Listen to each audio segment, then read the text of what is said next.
watch the trailer or whatever. There's a trailer for it. No trailer.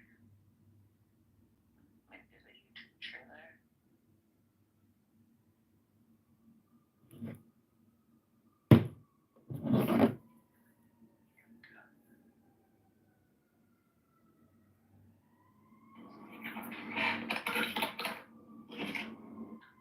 Fucking campaign. Here's the trailer. So how's everybody do this shit? Or else they really don't have access to the stuff that they should have access to.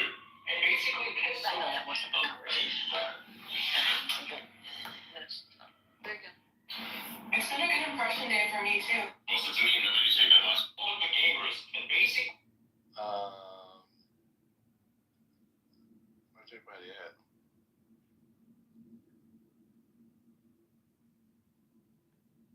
I'm gonna share right now. Actually, as a matter of fact. Liberty, Sarah, Adrian, Marshall, everybody on stage. If you want to come on. Sorry, everybody in the room. If you want to come on stage, feel free.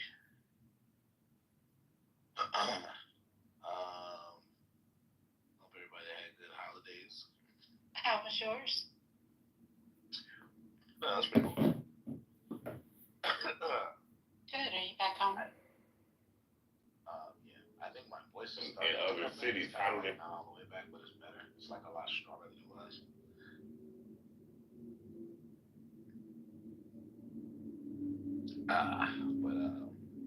Yeah, I'm good. I'm Gucci. Yeah, good play. Ace ... constitute XD verified. I think I haven't been back here. I haven't been back home in a year, if my memory serves me right. So it's been a while. Where is home? Where the heart is. Also, I don't want to tell you because people on Zap are weird. Yeah, that's smart. I requested to go up and not. But yeah. Jason, you're originally Cali, right? Yeah. Okay.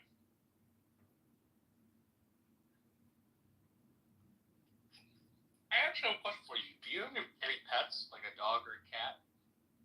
Mm-mm. I was talking to somebody over the Christmas holidays, and apparently dogs were domesticated long before we thought they were. Dogs were domesticated as humans walked across the Bering Land Bridge that used to connect Eurasia to Alaska. And they know this because they found a dog that had salmon in its bone, like in its guts and bones, for like pieces of salmon DNA. And there were no salmon anywhere near where they found the dog. And so historians and archaeologists and anthropologists estimate that the dog would have had to have been given salmon by a human. And that's their evidence for why dogs got domesticated, like at least 10,000 years earlier than we thought. Yeah, that's interesting. I don't know why that came out of a discussion about whether I would have a pet, but Dude, my mind works in weird ways. Sometimes it goes on weird tangents. that conversation started off real normal and then it got weird quick. Hey, you have a dog? Like, nah. Let me give this niche history about domesticating dogs that I discovered recently. Just like, what? Salmon DNA. I love that your brain works that way, Marshall. Thank you. I suppose it's better than putting mayo on peanut butter and bananas. I know. Don't be coming for baby. Who would do that, Serendipity? Who? Name a person. Name a single solitary person. Knock it till you try it. I put mayo on everything, Jason, and I would never put it on peanut butter. Girl, you don't know peanut butter and banana. You gotta have banana too. Yes, yes. As long as you don't put cheese on your apple pie, we're Gucci. Wait, have you tried it? Cheese on my apple pie? No. Mayo and peanut butter. And Mayo and peanut butter and banana? Yes. I didn't invent it.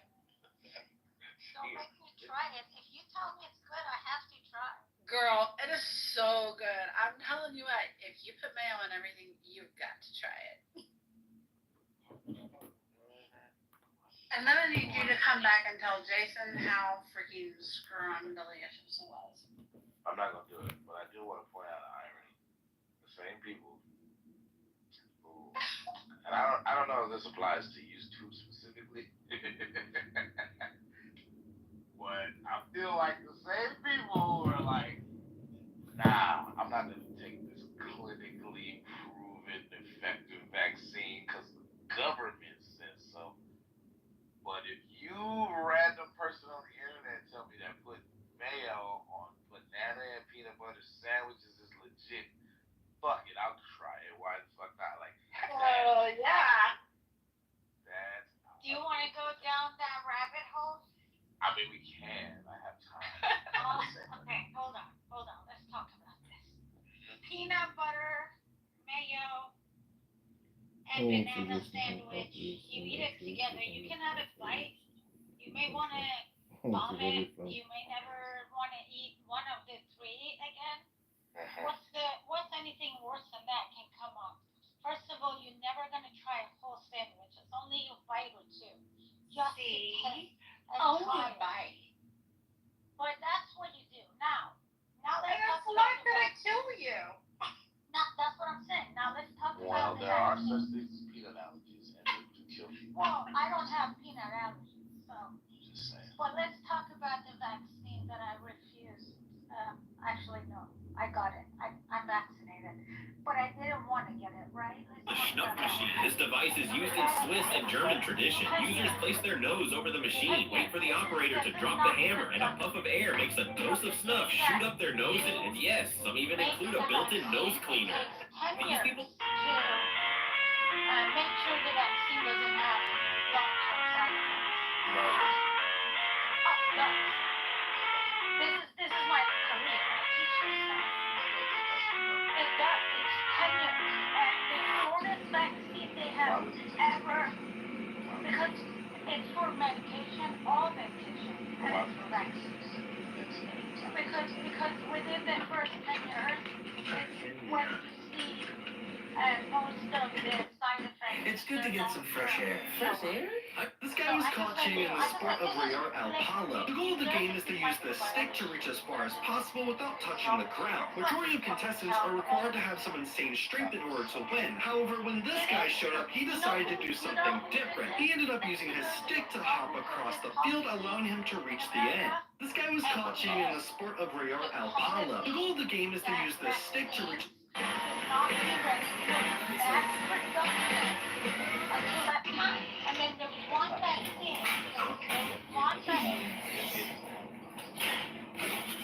Then I took it. They took it off. Okay, I'll send you something.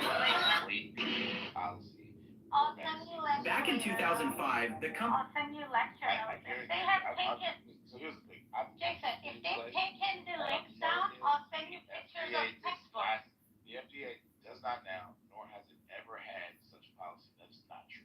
I'm just telling you. One of the biggest reasons why development of vaccines takes so long is because it takes a god-awful long time to get the amount of people for the trials. That's one of the biggest reasons why it takes so long to develop. Secondly, the R&D that goes into whatever fucking ingredients they put, whatever fucking causal vectors that they have, these fancy vaccines. Causal vectors. To develop, and especially if the entities that are doing all of this research and development are underfunded. So those are also things that can cause delays of several years. But the thing is, with the COVID vaccine, a couple of things happened that made it really easy to rapidly produce. One is they already had like a body of research of a decade plus, several decades actually, at least 2 decades actually, going into mRNA vaccine technology. So that they already had that body of research going on. Second thing, turned it over to private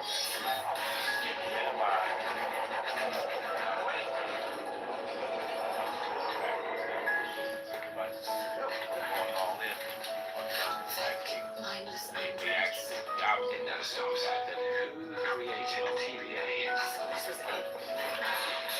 So we I have to tell you something. We will figure this out. How do you know that?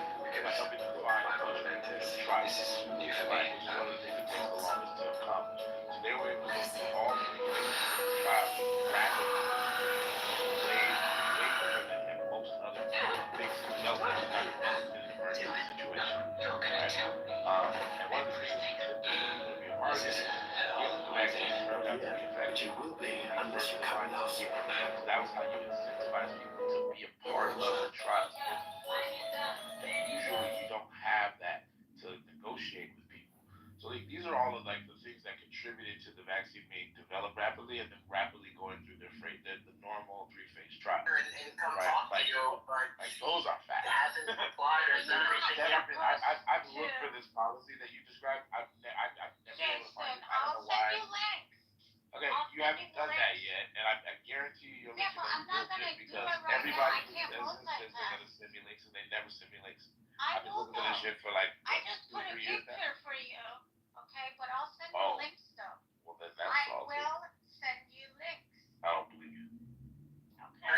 If you want to backtrack and then do the vaccine on people, you're supposed to make sure you've done your long-term side effect checking.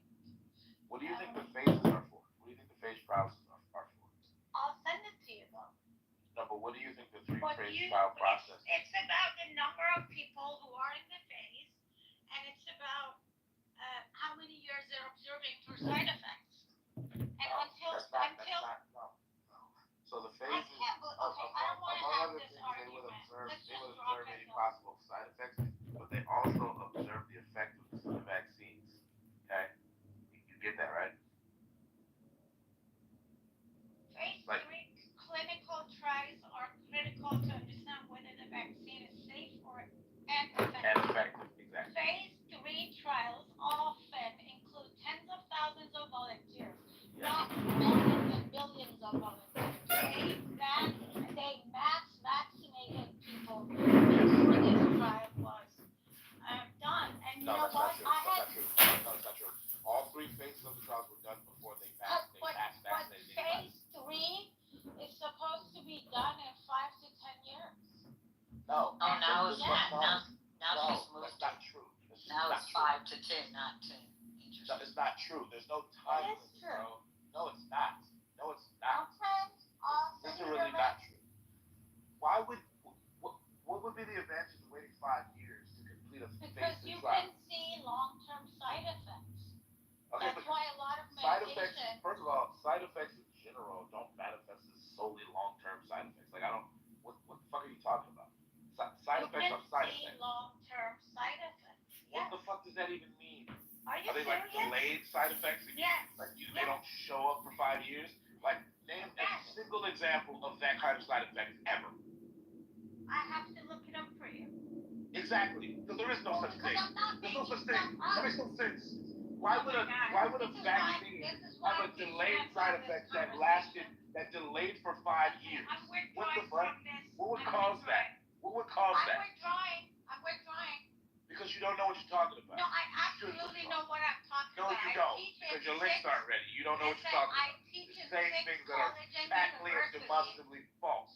This is so funny that you're saying all of this. I teach at Because 6 it's true. colleges and universities in Southern California. Okay, This name is one it. This is university one of that the would verify that there is This any is one of the policies such as you subjects I described. teach. And you Name know what? I'm name not a arguing single with you. university Okay, such. you're right. You're right. I'm wrong. We're done.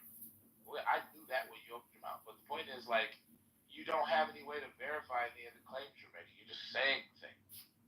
Rude. It's like chiropractic classes. First of all, I have 5 degrees. I'm a biochemist and molecular biology from University of California, Irvine. I also have a master in public Did you health say and a UCI? master in healthcare administration. Well, maybe if you focused on one That thing, is you would have a better That answer. is not cute for someone to say chiropractic, pretending like I haven't studied other stuff. And I don't teach chiropractic. No, I actually teach pre-healthcare. Maybe you should, instead of being a jack of But all you're not trades, you should like be. an endocrinologist or a virologist, so like that would be the areas of expertise where you probably know I what you're have, talking and about. I did 5 years of research at UC Irvine.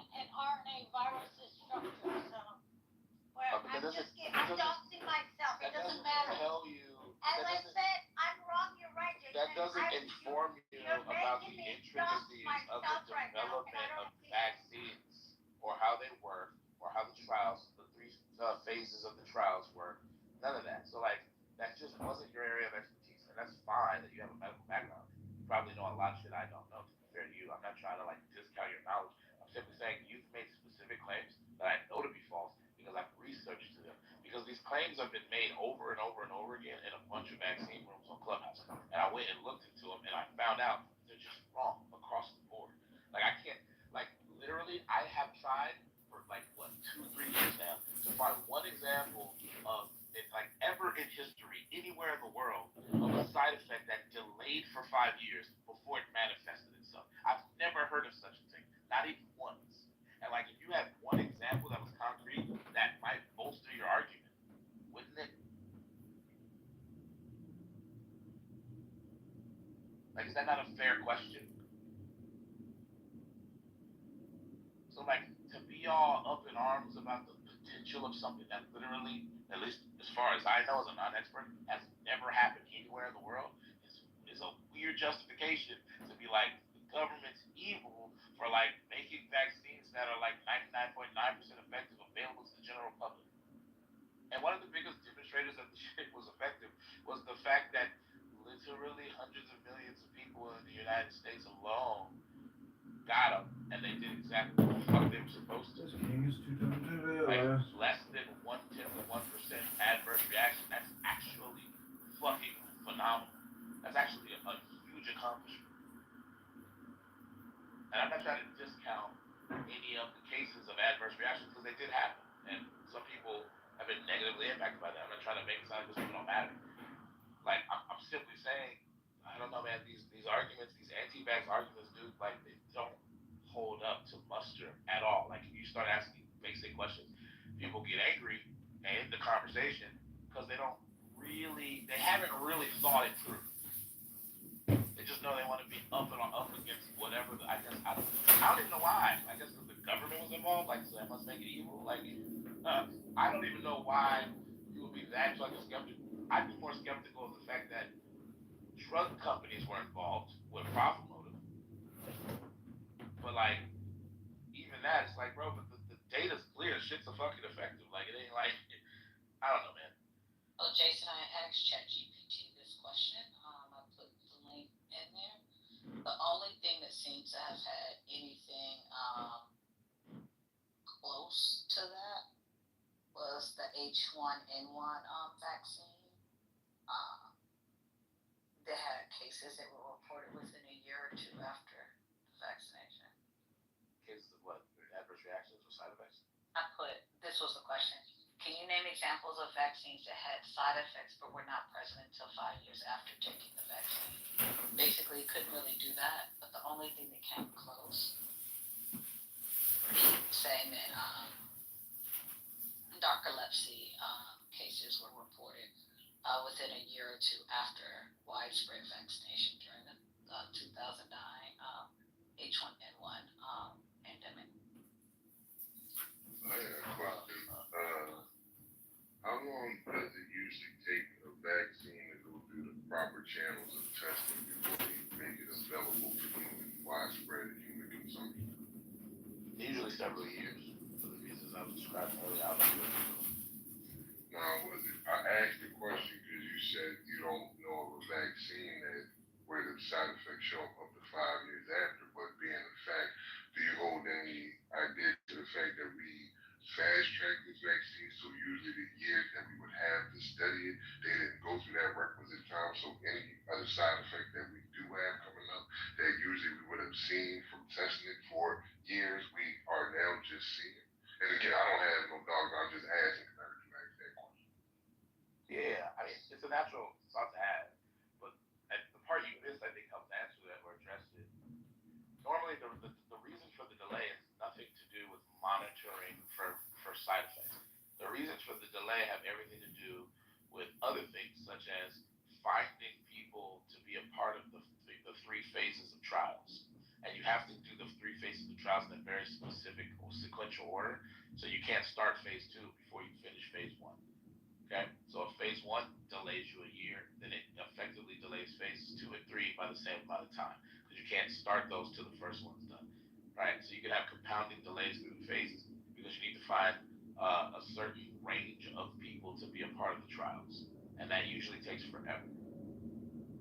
Most of the time, and one of the reasons why is because, one of the reasons why it was different under the conditions of COVID is because it was an emergency situation, and one of the things that they were able to offer to people in that emergency situation, if they volunteered to be a part of the trials, was that if it was effective, they would be able to get the vaccine free of charge, and so that created an incentive structure that is normally not operative. Usually, when you're testing drugs and stuff like that, it's not to like address some pandemic issue. Usually, it's it could be any drug for any number of things. It could be like a miracle cream to clear up your face. It could be whatever it is, and so if only a very small subset of the population will even have a need for it, it's even harder to find people to go through the trials, right? But if it's something more generalizable, like a general vaccine for the general population, then it's way easier to find people for trials. So that is one of many things that help expedite the process. The other thing is that the government removed a lot of red tape that usually deters private actors from even trying to do these things, and they created all kinds of incentives for like Pfizer and Moderna, Johnson and Johnson to even get involved with developing this vaccine. So that's what Operation Warp Speed entailed. And so all of those things that the government did helped expedite the process monumentally because, again, we're in an emergency situation. Okay?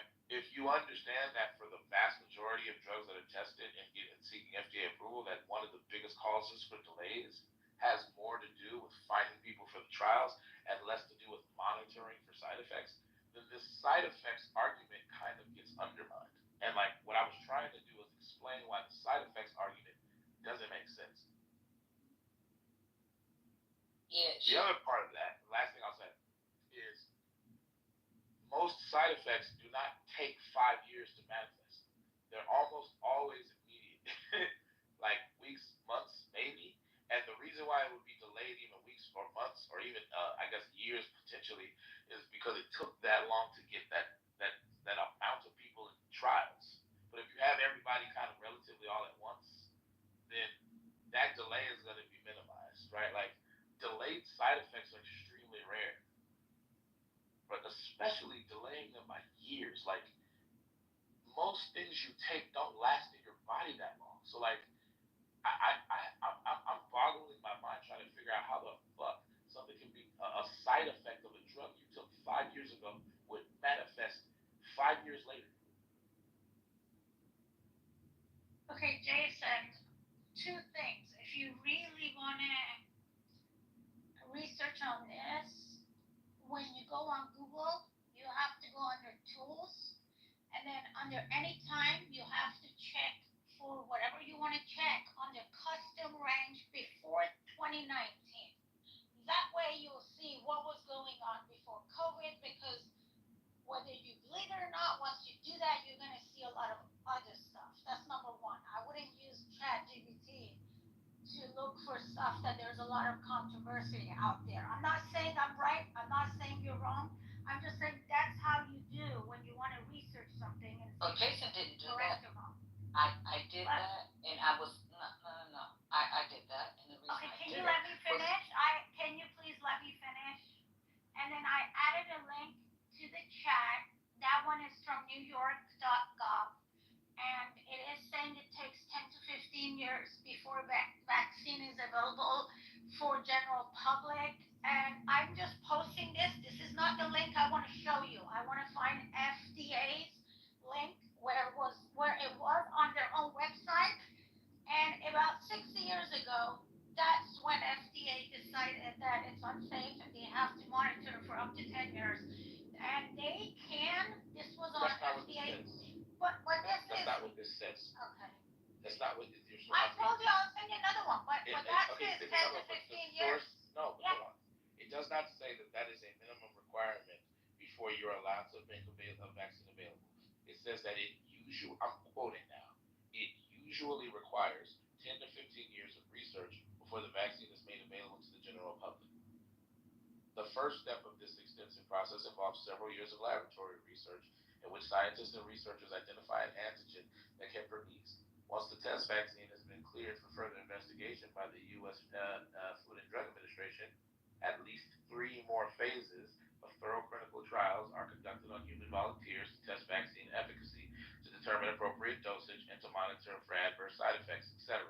These trials usually take several more years to complete. The last phase involves a test group of up to tens of thousands of human volunteers. Unsure if this is a large enough test group? Consider this. Medicines in the United States also go through incredible scrutiny, but their test subject sample sizes are 3 times smaller than vaccine test subject groups. But that's not the end of it. Once approved, the FDA continues to closely monitor the vaccine. It tests everything from batches of the vaccine to the production process and the facilities for safety. The FDA also conducts ongoing monitoring of vaccine reactions. Numerous agencies also work together on a global level to track, collect, and analyze data to make sure these vaccines are and remain safe for the general population. For more information on vaccine coordination and monitoring, visit the CDC's page on why it's important to monitor vaccine safety and the Immunization Safety Office. Unlike other vaccines, which typically take 10 to 15 years of research, development, and testing before being approved by U.S. Food and Drug Administration or FDA, seasonal flu vaccines are developed on an annual basis. While the antigen changes in the flu vaccine every year, the manufacturing process remains the same and is founded on ongoing virus tracking around the world. Scientists can determine which flu virus is most likely to circulate during the next flu season, and once identified, can change the antigen, but can keep everything else in the vaccine the same. The process builds on time-proven techniques and allows the medical community to respond quickly to protect the public from changing flu viruses. For more information, visit the facts behind vaccine safety. The exhaustive amount of scientific evidence confirming that vaccines are safe should ease anyone's concerns about how they're made and tested. The flu vaccine is no exception. Vaccines build your body's immune system so that in the future it's able to fight against a specific disease. Today's arsenal of vaccines protect us against many types of diseases that we can still encounter in our lives. Many of these diseases can be crippling or even deadly if you come into contact with them and aren't vaccinated. Like, nothing in here makes the point you're trying to use it to make. And I wanted to read it out loud so everybody can hear the information that you cited as a source for your claim or your contention that I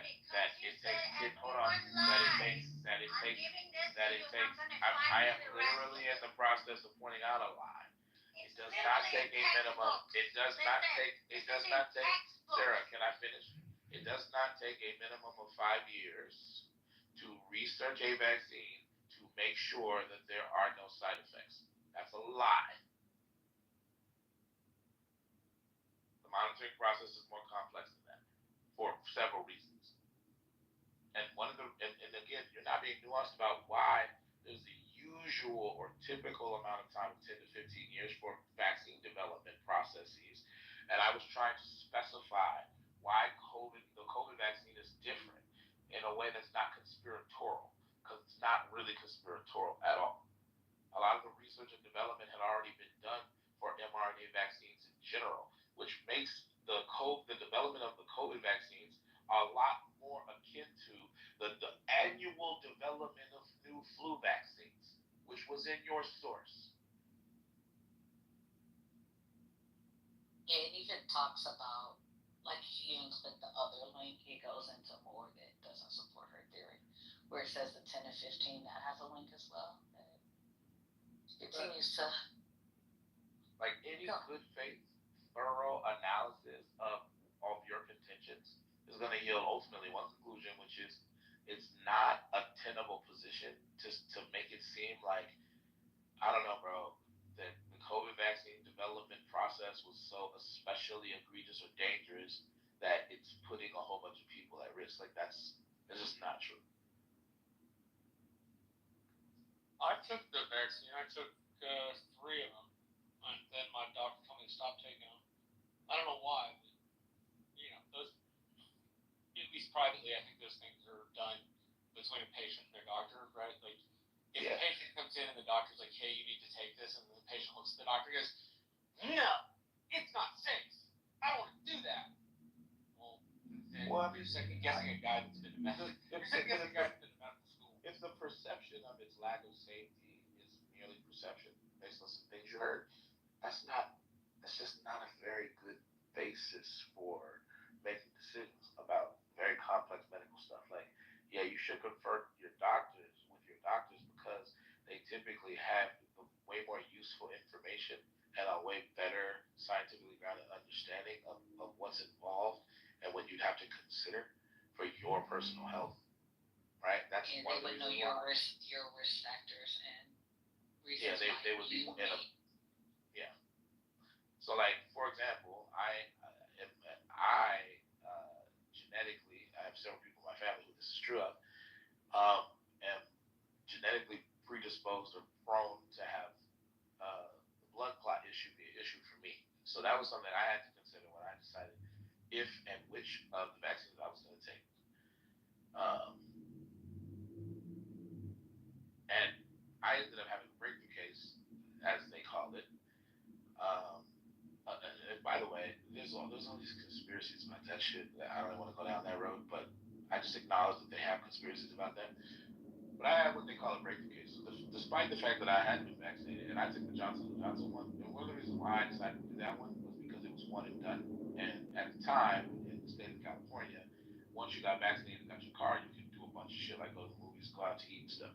So I was incentivized to do it that way for that reason. So that's why I did it. The other reason why is because I had to get eye surgery because I have retinal detachment that needed to be corrected.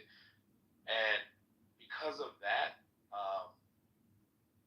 I reasoned via a conference with my doctor, the person who was recommending I get the surgery, that because the healing process involved with the eye surgery would probably contribute to waning my immune system, that I should wait until I was fully healed from the eye surgery before I even got my first vaccination shot.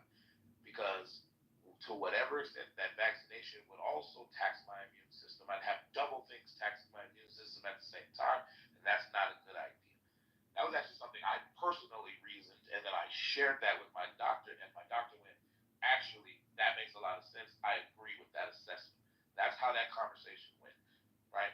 To me, it was logical. It was like, well, if I got two things taxing my immune system at the same time, and I can stagger it to make it so that's not the case, then wouldn't that be smarter? And so I gave them my reasoning. My doctor was like, yep, that actually makes a lot of sense. Bravo. I was actually kind of like, I felt good about myself. Like, oh, okay, my doctor was like, yeah, you hit that out of the park. Like, I was like, all right, let's go. Let's fucking go. I know shit too, you know what I mean? Like, so that was kind of that conversation. But anyway, so that's why I did it that way. And because I was delaying, hold on one second. Because I was delaying taking my shot, I figured if my first shot should be the one and done Johnson Johnson because then there'd be a less of a delay for me getting immune because you have to wait 2 weeks after your shot or whatever. So that's how it happened with me. All right, somebody wants. Okay, again, what I just put, this is even not what I want to show you. I'm going to find you the FDA. It's going to take some time when they manipulate for people to not find these, but you do find them. So the link that I posted for you is actually the research paper. And if you click on graph figure 2, it will show you the antigen identification and production. That is the part that they could have done in 1 month if all the scientists worked together. No problem with that. There's a non-clinical, which they test animals. They have to do 1 to 2 years. And then the clinical trials, phase 1 to 3, is another 4 to 8 years, which is why this process is 10 years. But I'm going to find you the other thing that I said, because it was on FDA's website itself, and all of this is monitored by FDA from the minute they even want to start working on it. No lab is allowed to work on any virus without FDA's approval. Like this is even before they want to start, finding a vaccine or even a that's why medication. That's why Trump had the Defense Production Act, or like used the Defense Production Act for vaccines. Well, so that what I'm trying to say, and then let me tell you something, Jason. So I want for everybody to understand where I stand when it comes to vaccines. Not only I'm not anti-vaccine, I'm actually pro-vaccine. I do believe everyone who works in healthcare setting has to be mandatory getting flu shot.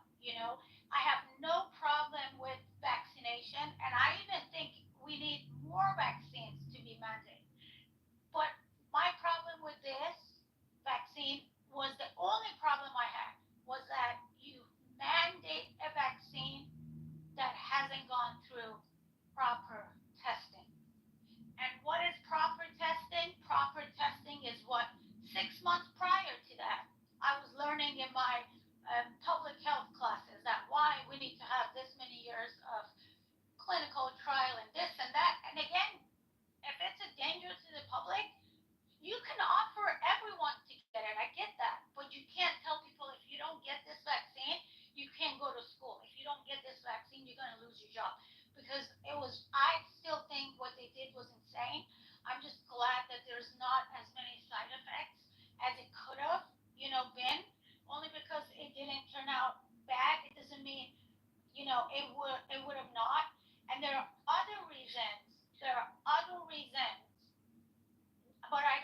go into details because then you're gonna keep asking me for like links and this and that. But we've had issues for 30 years in the science. They've tried to make vaccines for other coronaviruses, and we never succeeded because they actually had very bad side effects during the animal trials. 30 years, and we never were able to. And the one thing about viruses is that viruses in the same family, they react very much the same. And that was the main reason I had issue because we did skip animal trials and we failed for 30 years.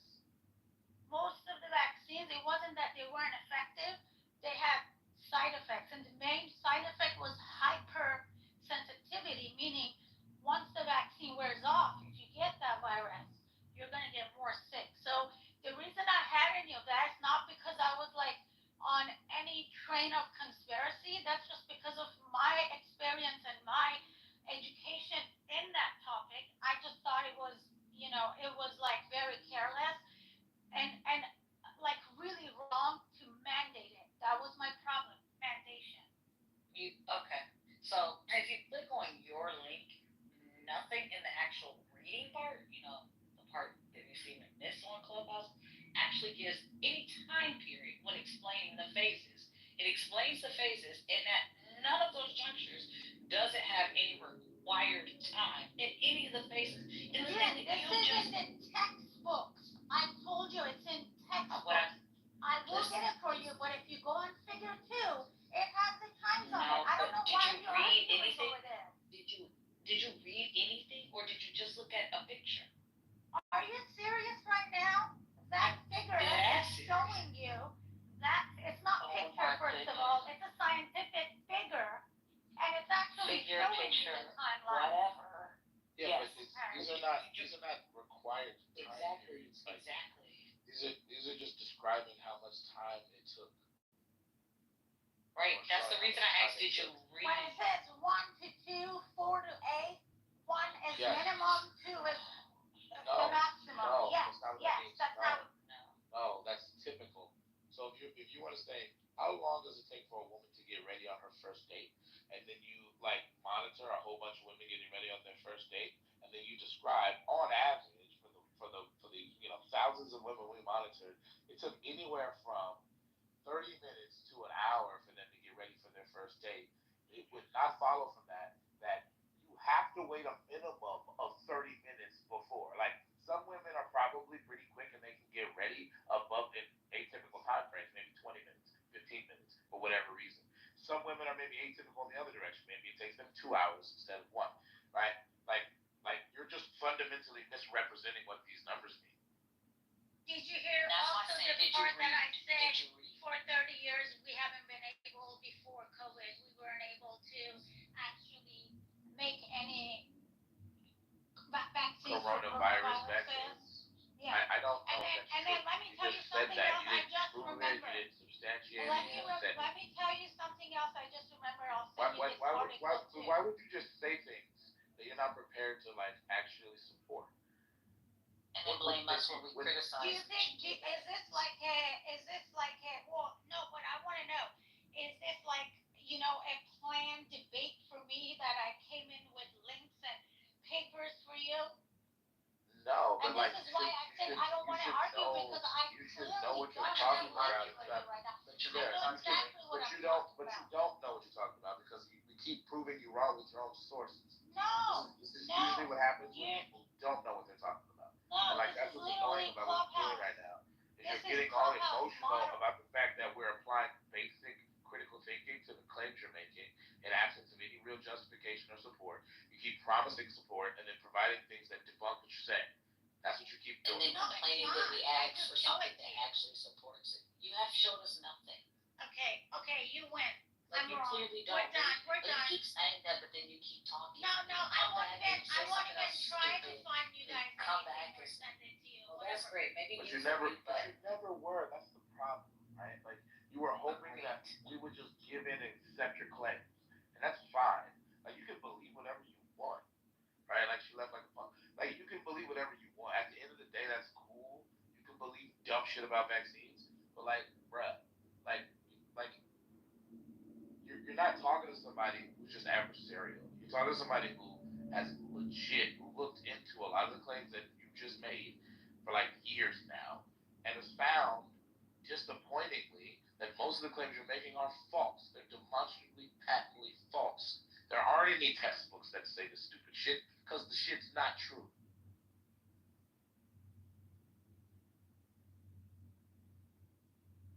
Like if you just understand at a basic level how these processes work, then it's easy to understand why it doesn't make sense to have an arbitrary time period of 5 years before you're allowed to administer vaccines to the public.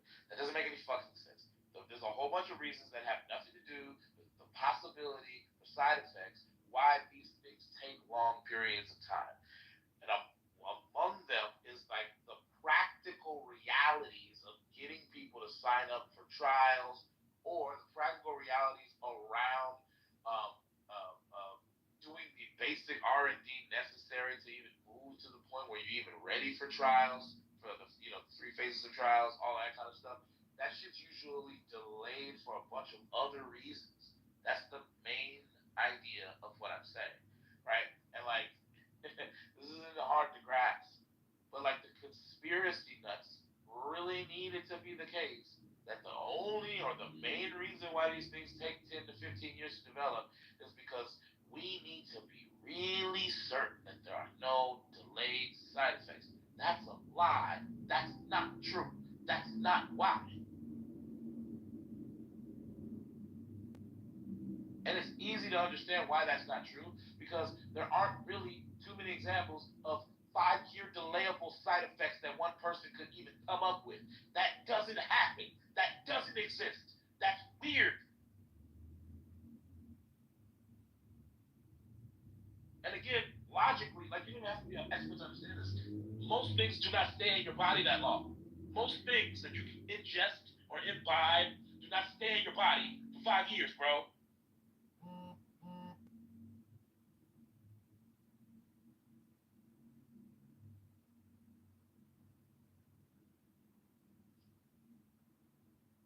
And this is especially true with vaccines, which is why motherfuckers be having to get like vaccinated like every few months or maybe annually when it comes to like the flu vaccine. But that's usually in preparation for some other new flu or whatever virus. Some vaccines are different. Some vaccines you can get vaccinated for life basically after a couple of them and you're good. But it's looking like COVID is not like that. COVID's looking more like the flu. So I don't know, bro. I mean, even so they do. I don't know. Like, just read shit, bro. Like, like the shit I've discovered about vaccines. I actually understand a lot more about vaccines having gone through these clubhouse rooms and looked up shit that I had no idea about. I didn't know about the 3-phase trials. I didn't know nothing about virology and the mechanisms. Matter of fact, how novel mRNA technology is and the mechanisms that it uses in order to basically prompt your body's immune response. It's fucking fascinating shit if you want to really look into it and why it's such a medical breakthrough. You know that sounds funny, Jason? Is it when I asked her, did she read what she shared? And she keeps talking about a damn picture. She's like, it's not a picture, it's a figure. Yeah, a figure's a picture, dummy. And I was like, fine, I'll call it a figure if that makes you feel better. But it doesn't change. Did you read anything about the figure that was being displayed that said none of what you're saying? I mean, people feel like they could just put some links in the chat and just say dumb shit. It's like, bro, I'm gonna check your link in real time. Like, I'm gonna scrutinize this shit, bro. Like, I'm not just gonna accept what you say because you provided some links you don't understand. And you're like, probably vaccinated. You're probably vaccinated. I press my case. Like, come on, bro. Like, and I'm not even on that energy where it's like, oh my God, if you don't get vaccinated, you're killing grandma. It's more like you're just saying things about vaccines that aren't true, bro. Like, that's not okay. Like, I mean, you can think whatever you want, but don't try to assert some shit. And then when people don't accept it at face value, get mad. Like, oh my God, I can't believe you're actually applying scrutiny to what I'm saying. You know, you're forcing me to dox myself. I thought my head. Actually, nobody asked you for any of that shit. Is that the purpose of this room to make me provide links? I'm like, nah, you brought this up. I made a joke, and then you got real serious. So I was like, Is we that go. how it This started? is the She vaccine. does that often. Yeah, I made a little off the, because I knew what I was doing though. I knew that there was a potential for somebody to take what I said and make it all serious. And when she took that bait, I was like, all right, here we go. I'll go through it. What did you say? We were talking about the mayonnaise, peanut butter, and banana sandwiches, and I said the same people who are like, yeah, my friend says that mayonnaise and peanut butter and banana tastes good. I have to try it. Be the same ones to be like, nah, government, I'm not taking your vaccine. I made that as a joke, and then apparently that triggered her ass because it fit her perfectly. So she literally said those things in like the span of a couple of minutes. And then she's like, all right, let's talk about the difference between your comparison. I'm like, oh shit. Here we go. Dude, she was I on was that joking. I wasn't even really trying to go there. I was playing. But it's like, I guess I deserve this. She went into that stuff in another room, and I told her I got the vaccine taken, and she said I was like fucking crazy or something. I was like, oh yes, that's a great way to convince somebody you have a valid point of view. You're fucking crazy. I don't need to listen to you. Like, Yeah. Did you say she was vaccinated too? Like, I think so. She does what my dad used to call being un poco dramático, like overly dramatic. Bro, Are you Spanish? no, he just lives in Texas, so he thinks he can speak Spanish whenever he wants to. I sometimes. Nah, but like, she did this thing where she was like, started like describing her medical background, which is a dead giveaway that you don't really have the credentials you're pretending you have. Because motherfuckers who really got the credentials don't feel the need to be like, I'm a 3-year professional whatchamacallit. Like nobody, like bro, if you got credentials like that, motherfuckers will just be like, I know what I'm talking about, and then they'll demonstrate it by actually going into the subject matter. They won't be like, look at my degrees. And here's the funny thing, you clocked what she said. You said, and none of that would actually help you with this subject matter. I was just trolling her by saying maybe if you didn't have so many different areas of focus, maybe you would know what the fuck you're talking about.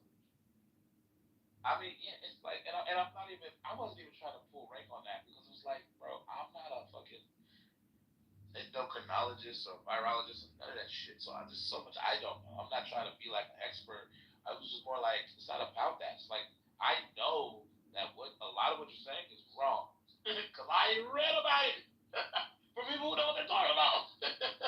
Like, that's how I know. Like, I was low-key trying to find my sources because I just be reading shit and I don't necessarily track where I read shit from, so sometimes it's hard for me to find shit right away.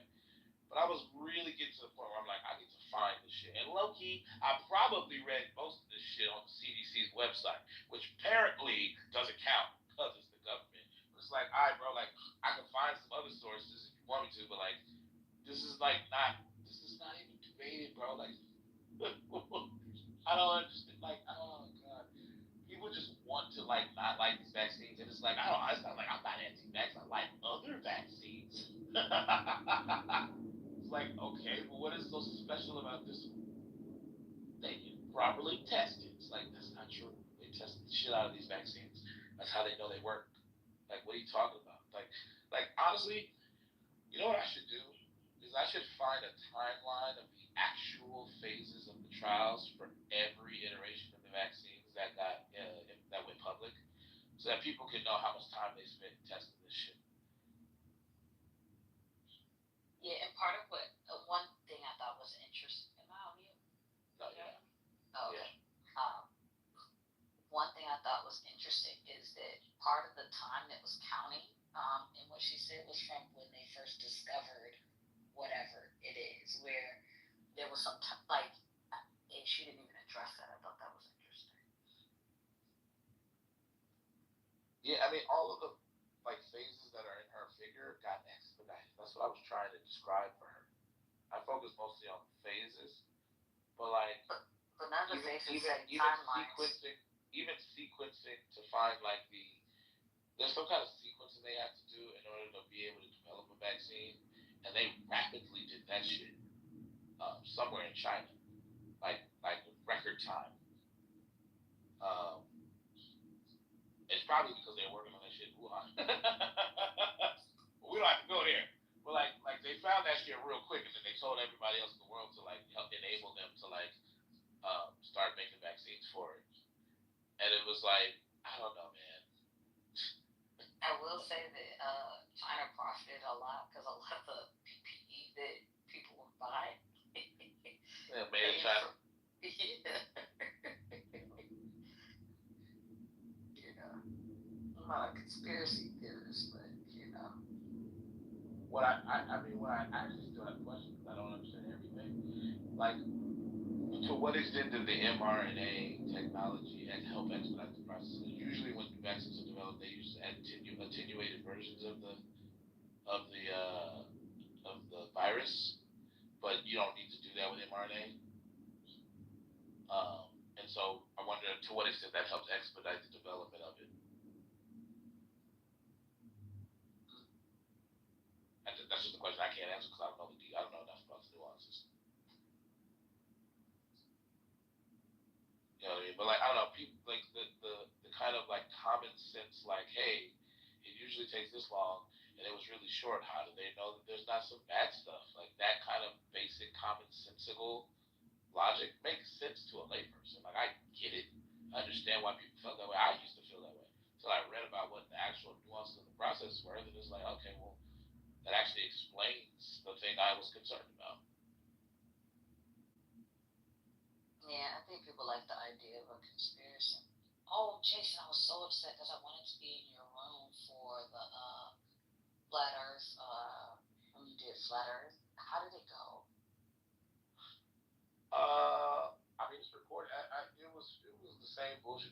It was mostly Brandon. All the other ones didn't show, but Brandon was mostly in there trying to make excuses for the final experiment. And like change the subject and shit. Brandon's boring to argue with because he just repeats himself like a dumbass. And like I be wanting him to actually address shit. He just because he don't have no answers, he resorts to like, stupid shit and stupid quips and just repeating the same shit over and over again. Little stupid ass tactics. Jamal's bitch ass showed up, but he stayed in the audience. And I think Nomad came in there and just stayed in the audience. That was hilarious. That was like when I don't remember it. I don't. If he did, I didn't notice because I wasn't watching my phone. I just happened to look and I saw them, and when I acknowledged them, then they both dipped real fast. That shit was funny. That's what I was actually really interested in. I was like, oh, I wonder what the conversation's going to be after this. I mean, they don't have no answers, so I know they don't want to address it. But what I expect them to do is make a bunch of excuses and then change the subject because they don't have any answers for it. That's usually what they do. But the glorious part of it was when Kazra, one of the flat earthers, was arguing with Brandon and them. Kazra was like, I told you guys to leave that Gleason map alone. It's going to make us look stupid. See, this is what happened. And then Brandon got offended. So I let that shit unfurl. That shit was funny. That shit was comedy. And I got that recorded, but I couldn't even really get into it because my voice was so weak still. Because I have a really raspy voice. I was talking shit, but I really like I was battling that shit. So I was like, yeah. When they started going at it, I kind of went on mute and just started laughing because that shit was funny. But yeah. How long is the room? I'm terrible about listening to like it's a few hours. We ended up talking about all kind of other shit. I feel like he was in that room at one point, but I don't know. I meant to come, and I think I ended up falling asleep, or I don't know. Well, just FYI, they've already started to break down Whitson, who's one of the people that went on the actual trip. So now there's a whole big game surrounding the fact that they're basically saying that he didn't go, it's all fake. So I mean, they were starting that shit when he was there, so yeah, they already turned on those two for going and exposing them. So that was not surprising. I guess they're just running with that because that's all they can do. Somebody said that they were in a fake dome. dome, or no, not a green screen. It was like the inside of the dome was like a giant contiguous like a sphere. Like in King Kong where he threw the tree branch, or like fucking that Jim Carrey movie where he's a character, where he's like the only person who's not an actor. Truman Show type shit. They said they weren't really in Antarctica. They were in some kind of dome. Yeah, that's like the sphere. The sphere's like a big dome, like a dome screen. Do you know what I'm talking about? Yeah, but it would be on the inside, not the outside. But yeah, you're talking about the Vegas. Yeah. Right. Same technology, and that's actually a comparison they made. Really? Yeah. Yeah. So that's a subset of their theories. Did they disown Elizabeth too?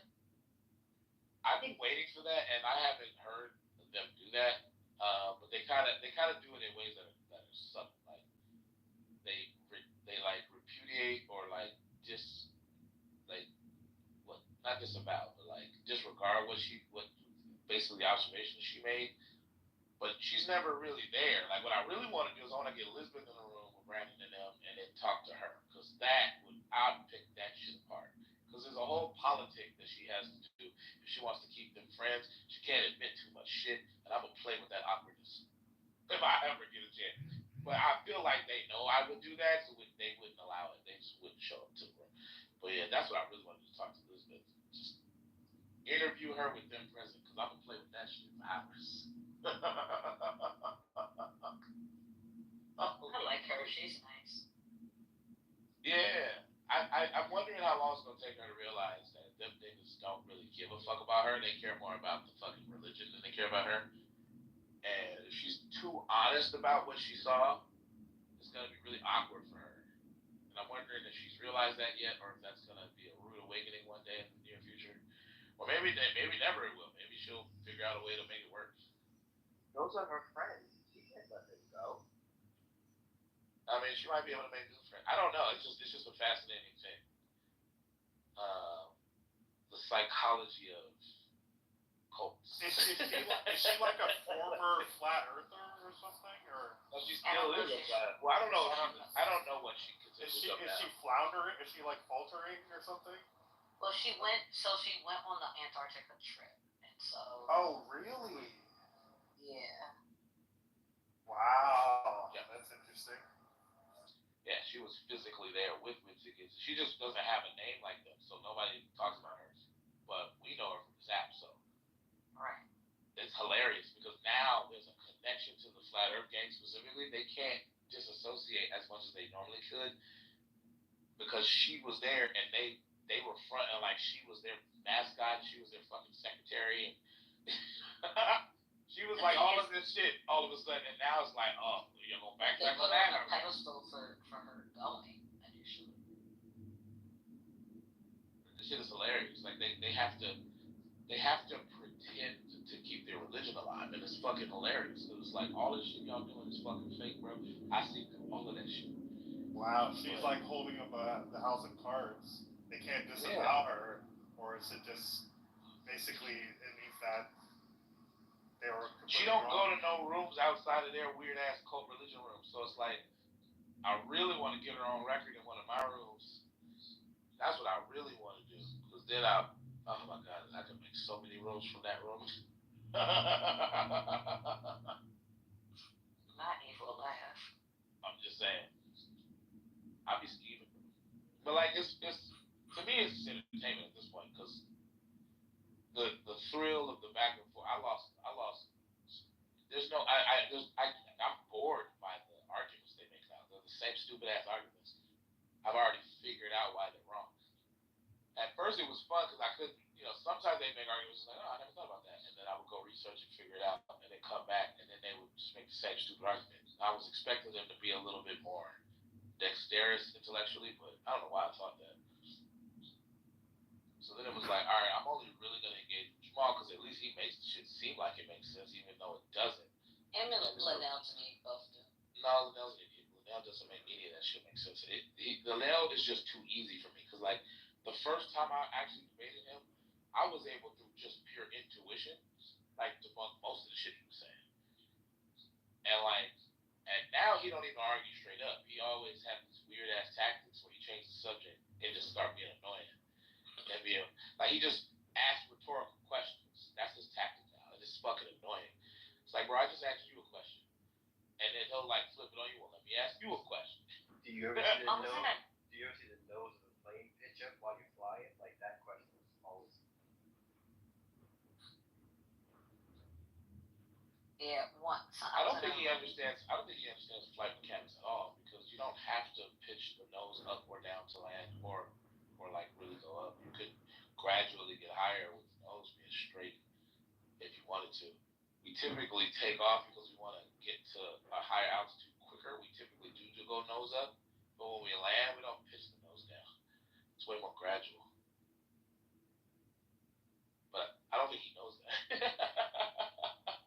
Also, I went down a long, like hours long rabbit hole about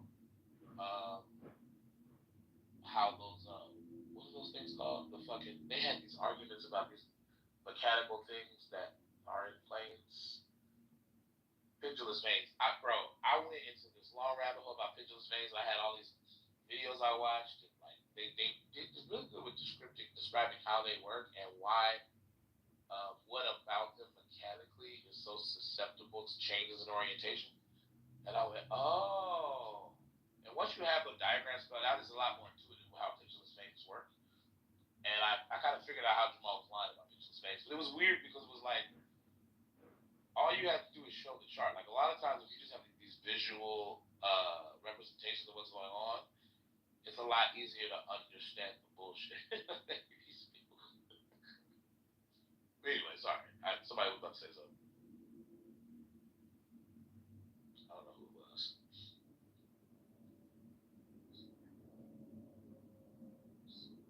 Or not.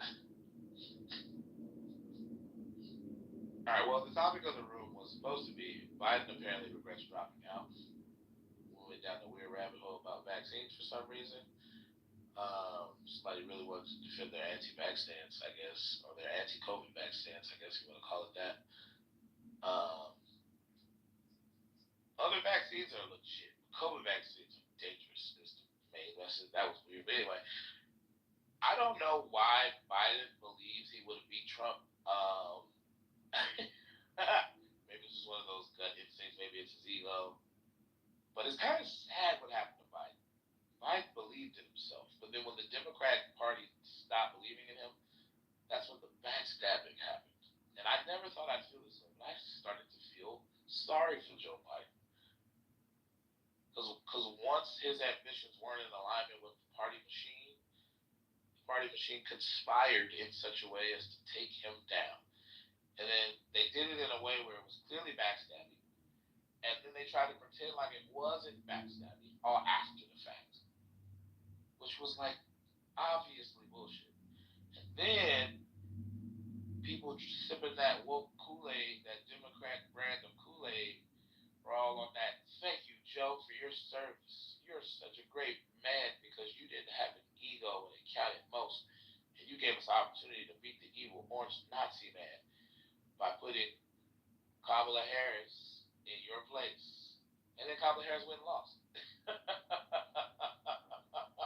And she didn't like barely lose. She got her ass handed to her.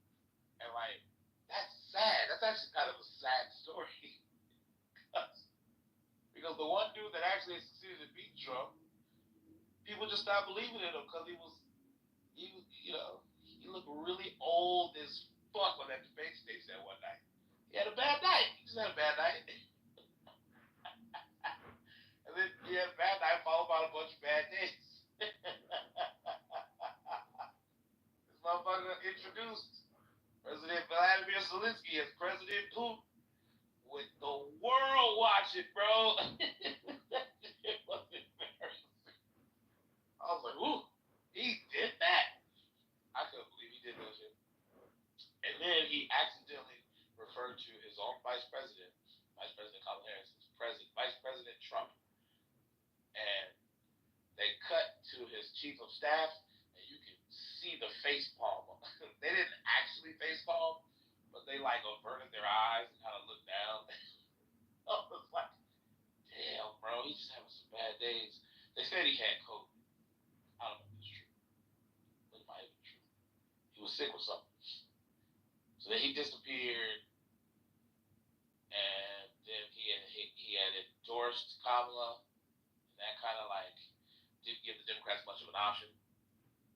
The Democrats scrambled to try to make that work, and I'm not gonna lie, they kind of made it work, bro. They had the whole DNC. The DNC was like a big commercial. It was like new and improved Democrat candidate. Like everybody believes in Kamala. Oprah believes in Kamala. Sweet believes in Kamala. Like it was like pure bullshit. But it was like, wow.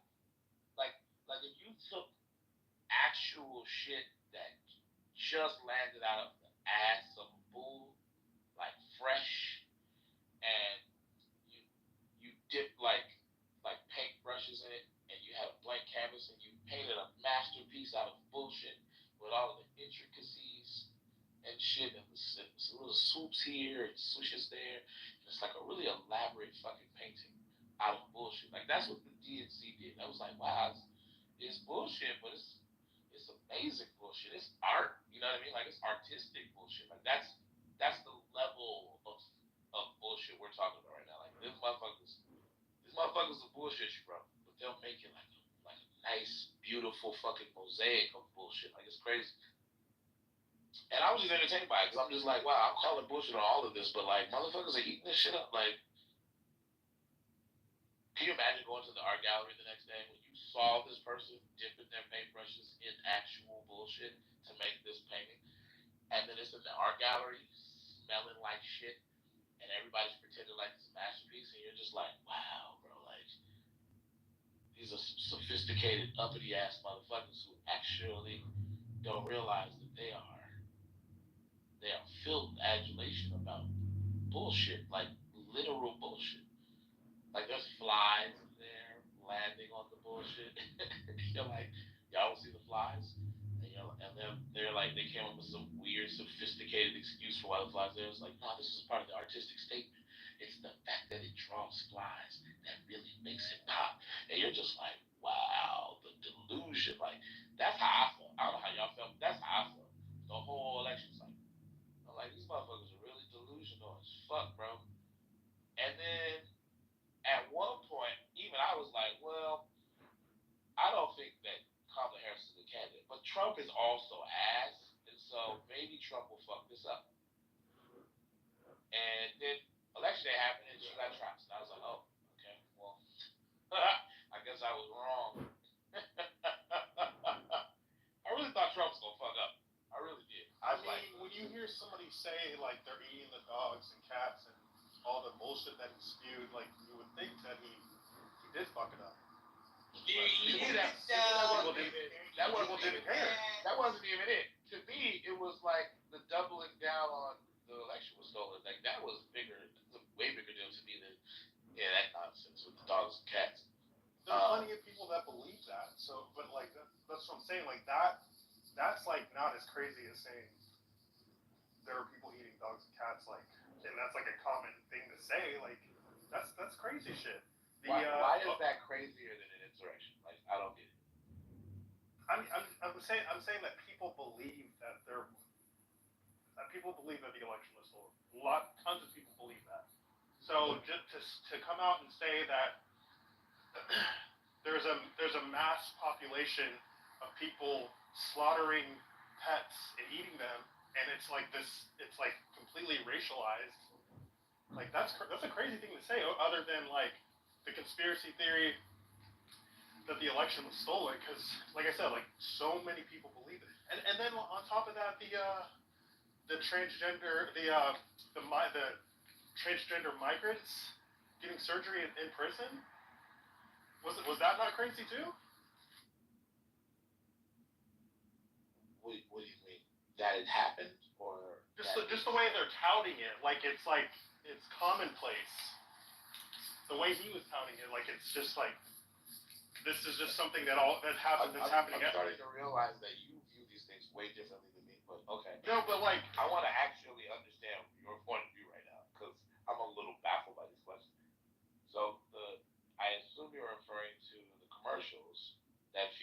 actual footage of Kamala Harris advocating for trans surgeries for illegal immigrants in detention facilities on the taxpayer dime. Is that what you're referring to? Yeah, I'm referring to that, yes.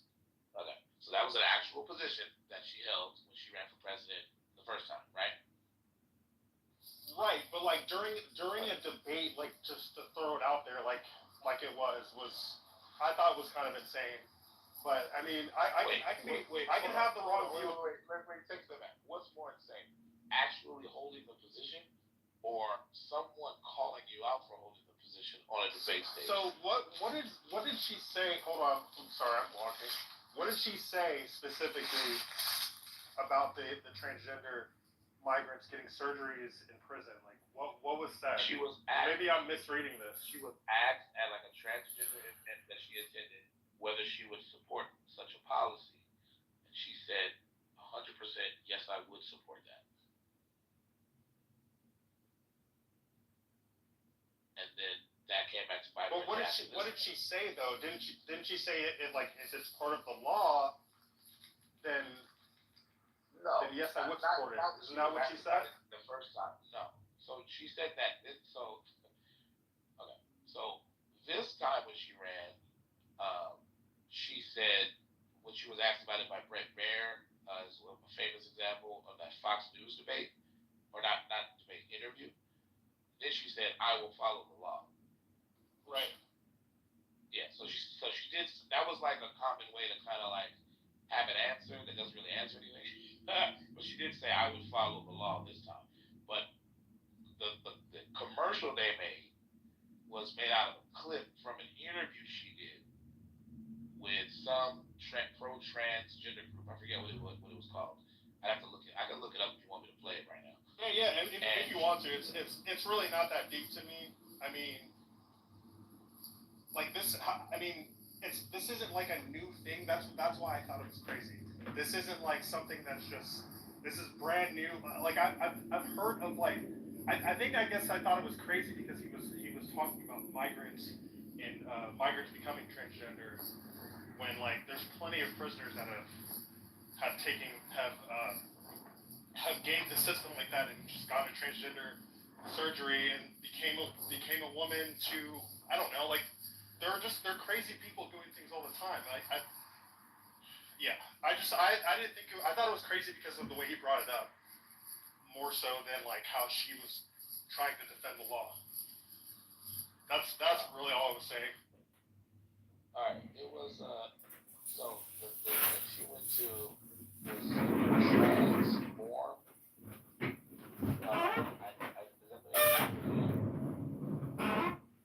Transform the White House, I believe. Transform the White House, if I'm not mistaken. It's hard to see because the logo is blurry, but it does have a picture of a White House in the background. And then there was a 2019 ACLU questionnaire, and it was a question I assume from that questionnaire. Let me see if this is the clip. Okay, no, this is the actual the ad they made from the clip. I'm trying to find the clip itself. Right, because the clip is a soundbite, but I mean, I never actually heard what you're talking about. I've heard the soundbite before, but I haven't heard like the raw, unadulterated clip. Yeah, I've heard that, but I'm trying to find it so I can provide it and you can listen to it because I think that the whole interview was clearly longer than the soundbite, but I think it was pretty long, like an hour or so. Hold on, it's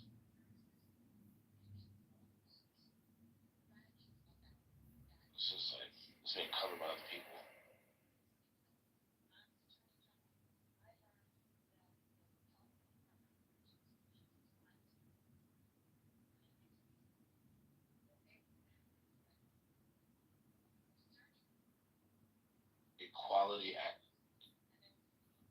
Transgender Equality Action Fund. I'm trying to figure out how to find it by looking at these logos. Because once I know the organization that did it, I feel like I can find it a lot faster.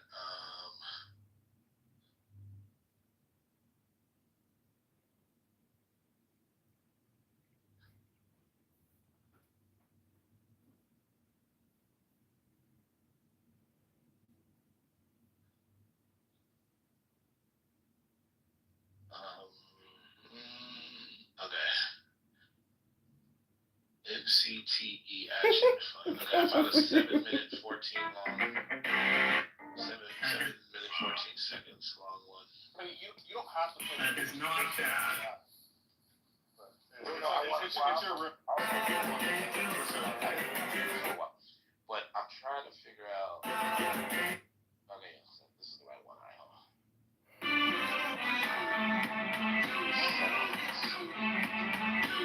I'm gonna post it right now. So.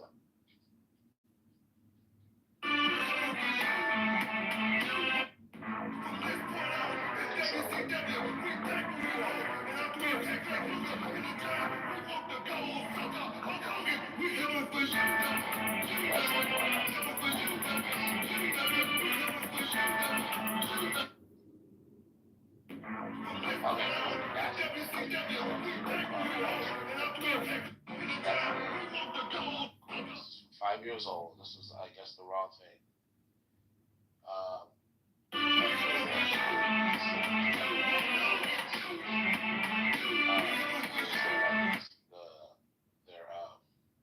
Description.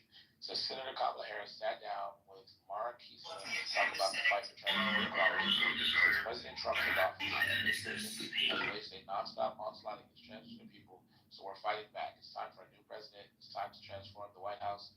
Learn more at whitehouse.org today. All right. So that's like their description. And they only have 72 subscribers on YouTube. So that lets me know that this is probably a small group, which is probably why this didn't get out. That region is called Nigeria. Yeah, on YouTube. But this video has 12,446 views and only 93 likes. Interesting. All right, I'm gonna put them. Hello, Senator Harris. Thanks so much for being here with us. Thank you. It's good to be with you and just Talking campaign. so happy to be here with you. So you're running for president. Yes. And very interestingly, when you announced you were running for president, in your first speech, your first public appearance, you talked about the importance of trans rights. In my announcement in Oakland in January this year. One of the prized offerings to the Saudi royal family is the golden date, a fruit that hangs in clusters and shimmers like golden jewels. For thousands of years, dates from Pakistan have been world-renowned as a special delicacy. Their soft, sweet taste makes them a traditional food for Muslims to break their fast during Ramadan. After harvesting, the dates are boiled to remove impurities and soften them, then dried. Pakistani dates are particularly high quality and are often supplied to Arab nobility and royal families. The dates' rich flavor and cultural significance have made them a valuable... And I know this is true. And so I created this division of my office way back when I was elected in 2003 to make and staffed with members of the trans community to make sure that people who had suffered wrongdoing knew that there was a safe place for them to go where they would not be judged, where they would be treated with dignity, and where we would then make sure that they received equal rights under the law. Well, in 2006, Scott, so good to spend time down together. We're hanging out at your penthouse suite here in the Cosmos Super Bowl weekend. You can see the Bellagio fountains behind us. My buddy Scott Richter was with Tim Cook yesterday. He was also on the John Daly Show, and he ran affiliate.com, and he's one of the biggest OGs in the world of online marketing. If you've never heard of Scott Richter, and Scott and I have gone back many, many years, and today I wanted to interview Scott Richter on the Coach King Show, and especially if you're in the world of gambling, this is someone that you're going to want to talk to. Tell us about the big jackpot. Yeah, so it's been crazy. About 10 years ago, started recording videos of playing slot machines, and it's just exploded, especially over the last couple of years. The big highlight for me was last month in December, I had $1 million jackpot that I caught live. So it's almost like winning the Super Bowl, like catching the $1 million jackpot live, but it was really cool and exciting, and And it's just crazy how the community of it has just grown. Between all my platforms, I have over 1.5 million followers now. YouTube, TikTok, Facebook, Instagram, and it just keeps growing and growing. So it's been lots of fun. I remember when you first started doing this about 10 years ago, you would just get a few thousand people that were watching, and now you've really grown. What have you noticed about your audience and the growth since then? Just that it's interesting, the demographics and the people and just how widespread it's become as these platforms evolve and especially as the algorithms get smarter to find more people who are interested. It's crazy how it just, keeps growing and pushes it out to those other people and stuff. Now, Scott, I remember you were one of the OGs back in 30 years ago or so. Back in the days of email and websites and the kind of affiliate marketing that we used to know. And things have evolved into social media and these other channels and Rumble and other platforms. What have you noticed in the last few years? Because you're one of the few people I've seen that's actually been relevant and made that shift in the last few years. Yeah, it's tough. I always used to tell people, because I started in 1999, 2000 with email, then it was ringtones and affiliate space and marketing, email submits. And I tell people you have to reinvent yourself almost like every 2 years on the internet, and especially in the affiliate space. It's like whatever worked today doesn't work tomorrow, won't. Every 2 years, and it's kind of like the same with the gambling and influencer marketing, just the different ways you do it, how we push products, how we, try and make things, seem natural and organic, but it's just like I said, like every couple of years it just changes and stuff. And it's tough to stay relevant. You have to come up with ideas that are bigger than your previous ideas, and just better offers and better deals. What I've noticed about you, Scott, is that you've made this shift from being sort of a boss behind the scenes, running the traffic, managing these businesses, to then actually being an influencer yourself, actually making these videos, actually running the slots, actually being the face on camera. What has made you successful versus all these millions of other people that try to become influencers? Yeah, so that's a good question. So for me, it was actually really interesting. Like I've never had any interest to be the front person on the camera.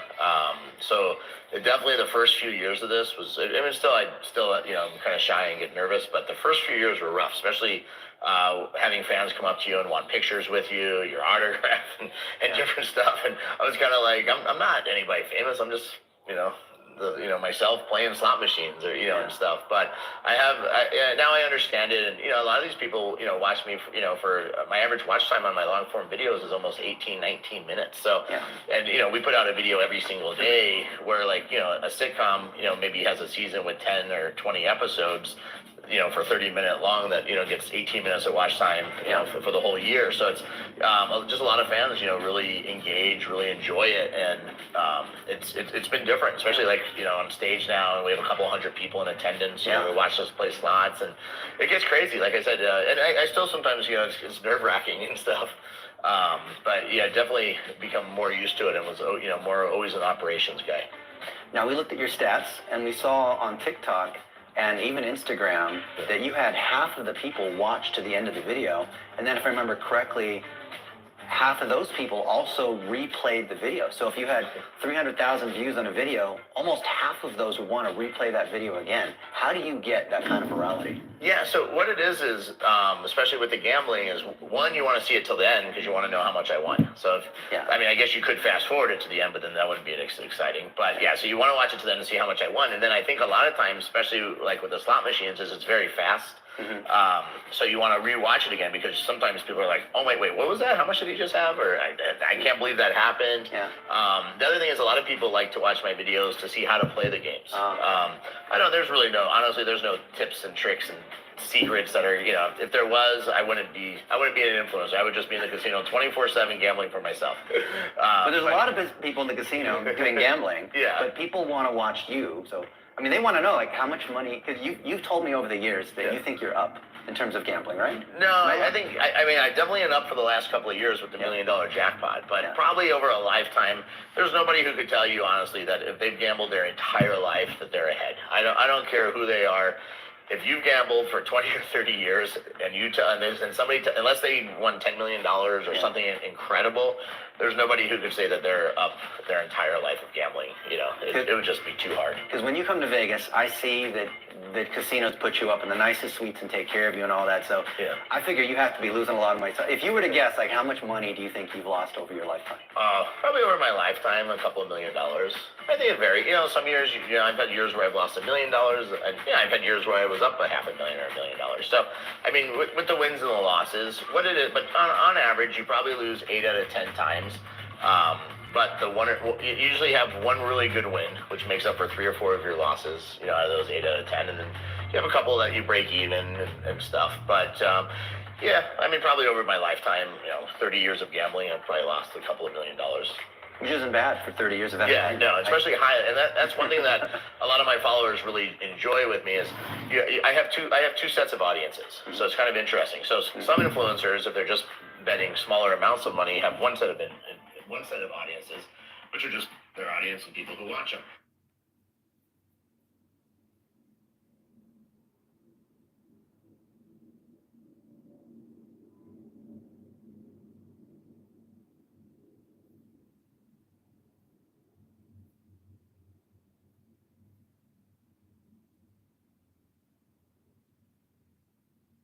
But because of my level of gambling, you have the high rollers who are going to watch me. But, a person who bets themselves $50, $100 and up a spin, unfortunately, is probably not watching a guy betting $1. So I hit that audience for the low rollers who want to live vicariously through me and how I bet. And I have that excitement in the people who are the high rollers who, are watching me because that's how they bet. And they're like, what can this machine really pay out? Can this, how does he do it? Or how did he win so much or lose so much, So speaking of high rollers, Tim Cook sat next to you yesterday. What was that like? That was really cool, having him at the table next to us. And I was shocked. The biggest thing, I think, running into seeing Tim in the restaurant was he had no security detail with him. I mean, a guy who's worth almost $2 billion running a $2 trillion company. I was like, I couldn't believe that he went, just out there in the north. But that's how I am, too. Like, I mean, I'm not running a $2 trillion company and we're at $2 billion yet. But it's I think in the casinos you feel very safe, and it's fun to be out there, and I run into tons of people, and especially collaborating. I've collaborated with some tremendous people over the years, and more collaborations coming up, and it's a two-way street. People like to collaborate with me because we do reach that audience. I have a lot of the Vegas residency shows like Magic Murray, Tape Face, Piff the Dragon, who have collaborated with me because my fans see them, and then they, it's like, who is this guy who's on the show? Oh, he has a show at the Tropicana or at Harrah's or the Link or a different hotel, and it's great advertising. And same thing, why the hotels and casinos love us, coming to all these places all over the place, because it's great marketing. A lot of these casinos, especially like in Colorado locally, I've put them on the map from where they used to be. That's incredible. So, who are the ideal people you would like to collaborate with that are watching this video, so we can target them to get them to listen to what Scott's saying? Yeah. So my audience is 35 to 55 years old, 60-70% male audience, 70% USA, and then my other 3 top countries is Australia, UK, and Canada. 99.9% English speaking. So that's my basically target demographic. So probably, an influencer who's like the ones that have been more successful for me. I've had Howie Mandel, Ice-T, stuff like that. Obviously this is some of the local show people. Those are the ones who are going to bring me who I think I have a better connection with their audience, and my audience is are relevant to each other. So for brands though, you mentioned, because this is kind of new for me to understand, that these gamblers, they're spending a lot of money, they have money, they're okay with spending money because they're already basically sinning and doing things like that. Tell me more about the psychology and how that appeals, or how you appeal to them and how they think. Yeah, so one is with the gamblers is these are people who have money. Like it's a very disposable income gambling. I mean, obviously there's some people who have gambling issues and probably shouldn't gamble, but most gamblers have disposable income, and it's, like you said, this is their fun and this is their entertainment. So it's, but like for credit card companies, cash advances, debt, vacation, travel. I mean, these are all cruises, impulse things. Yeah, I mean, these are all prime targets, especially with my higher end audience. Luxury brands. I mean, these are the people. I mean, if you're going to the casino, with 25, 50, 100,000, $1 million to gamble with, you have the ability to go buy that $3,000, Gucci shirt or different stuff to wear. So how do people reach out to you, Scott? So the best way is all my social media handles are The Big Jackpot. My website's thebigjackpot.com. all our social media handles is the Big Jackpot on YouTube, Facebook, Instagram, Twitch, X now, everywhere. Also, my email is scott@mediabreakaway.com. So if you want to reach out directly, but through any of the social channels, usually it gets routed to me somehow. Or maybe through Brian or someone else. We also have Brian in Denver, who also is on our show. And his email is Brian, BRIAN, @1WON.com. So yeah, and we do like, especially on the cruises, and people don't realize, and especially with the gamblers, we can put people on cruises for pretty much free. All they have to do is pay, their port fees and, some taxes. But I mean, usually for under like $200, I can put a gambler on a cruise boat. That's most of incredible. them qualify pretty easily. So it's good opportunities for them. So Scott, are there any questions that you wish people had asked you? Like now or back in the day? Like now, right now that you're an influencer. I don't know. Like I said, it's weird because I don't see myself as that influence. Like, I mean, I know I do now, but it's weird because, like I said, what's really weird about being an influencer, and like I said, I think, like, I understand when I'm in the casinos and stuff, but what's like really is like, we were like in an airport in Germany on a layover, and people recognized me. We were in Mexico having breakfast at the hotel.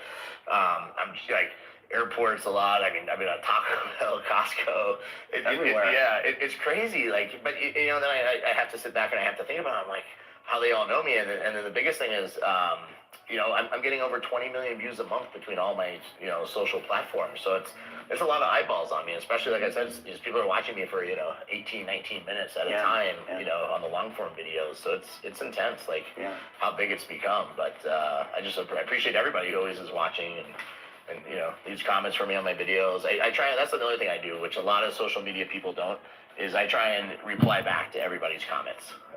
He's the fastest replier I know on text messaging or WhatsApp. No, I like I said, because if they took the time to leave me an intelligent comment, I mean, some leave something that makes no sense sometimes, but yeah, anyone who always leaves like intelligent comments, I always try and write back to them, thank them, and like I said, because if it wasn't for them watching me, I wouldn't be here today.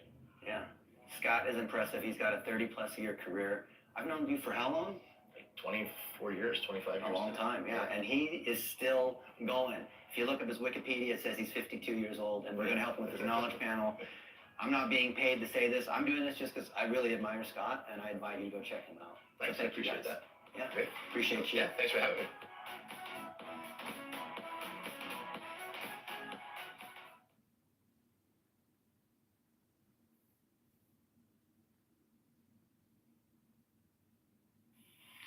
Dumb.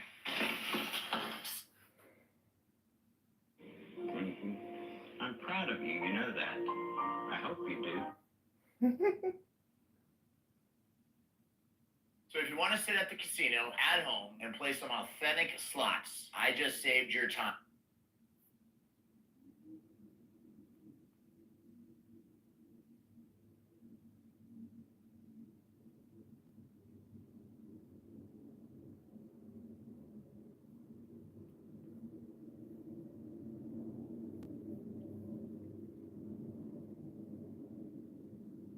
Download Cash Frenzy. This game probably has the best payout and bonuses of any slots game because it's so easy to win a jackpot in any slot you want of up to 10 trillion coins. If you get lucky, you can win at least a mini jackpot in a spec. So enough is enough. I wanted to make this video. This has been bothering me for some time now, and there's just so much drama in the slot community, and just all the stress this has been putting on me.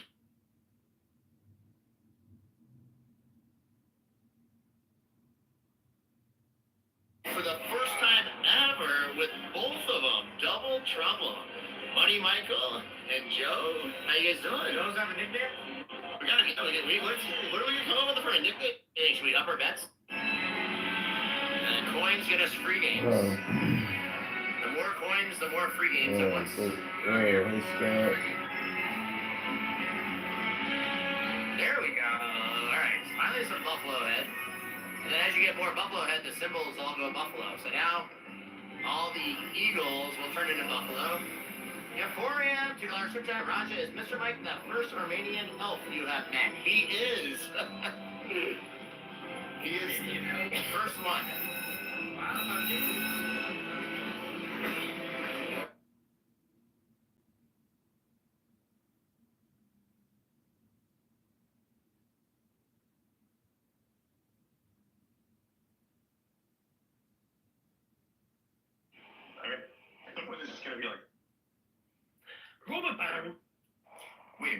Adrian? So here comes Adrian with a reply. Yeah, I agree. So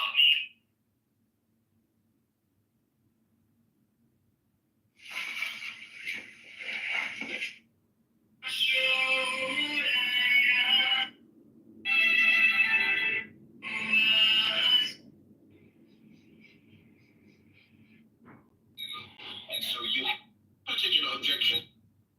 Surrounding the terrace beneath the form glued to the thickets where the soul withdrawn from every element gleams through the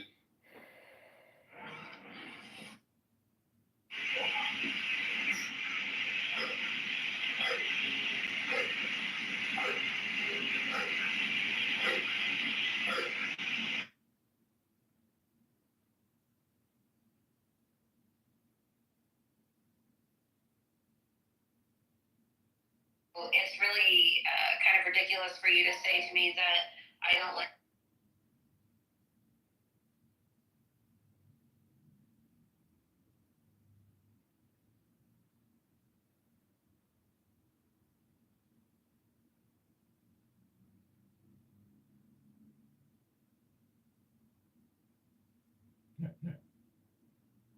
And he replied to it. the Senate. Yeah, I didn't want to cut Adrian off though because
pointing out a similarity between Al-Qaeda.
They're quoting news articles. Oh shit.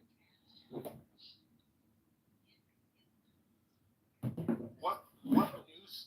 Who is doing this? Is this Fox or who? Like, what news are you listening to? No, this is a Trump ad that I sent right now. I mean, That's obvious. Okay. Yeah. But I said that was not a surprise. But the reason why I'm watching it again is because I haven't watched it like one time, so I don't remember exactly what it claimed. So that was September 11th on ABC News. Okay. Wow. So they actually cited some news articles. I didn't realize they did that. I didn't really watch this that closely. And then PBS, transgender operations on illegal aliens. Okay, hold on. I want to find these articles now. I didn't know there were such articles. Okay, PBS.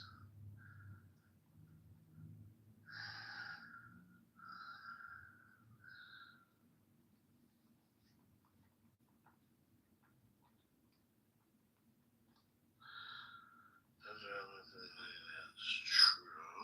Let's see if this.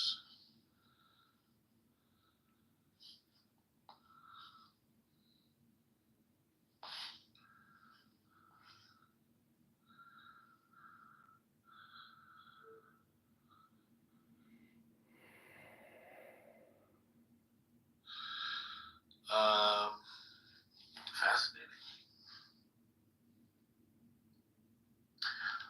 I wish I could just find the articles that they're pretending. Either they're pretending to cite them so they don't exist, or because they didn't have any like headlines. Who are the organizations with the articles that you're looking at? One was supposedly PBS. Another one was CNN. Another one was like ABC News.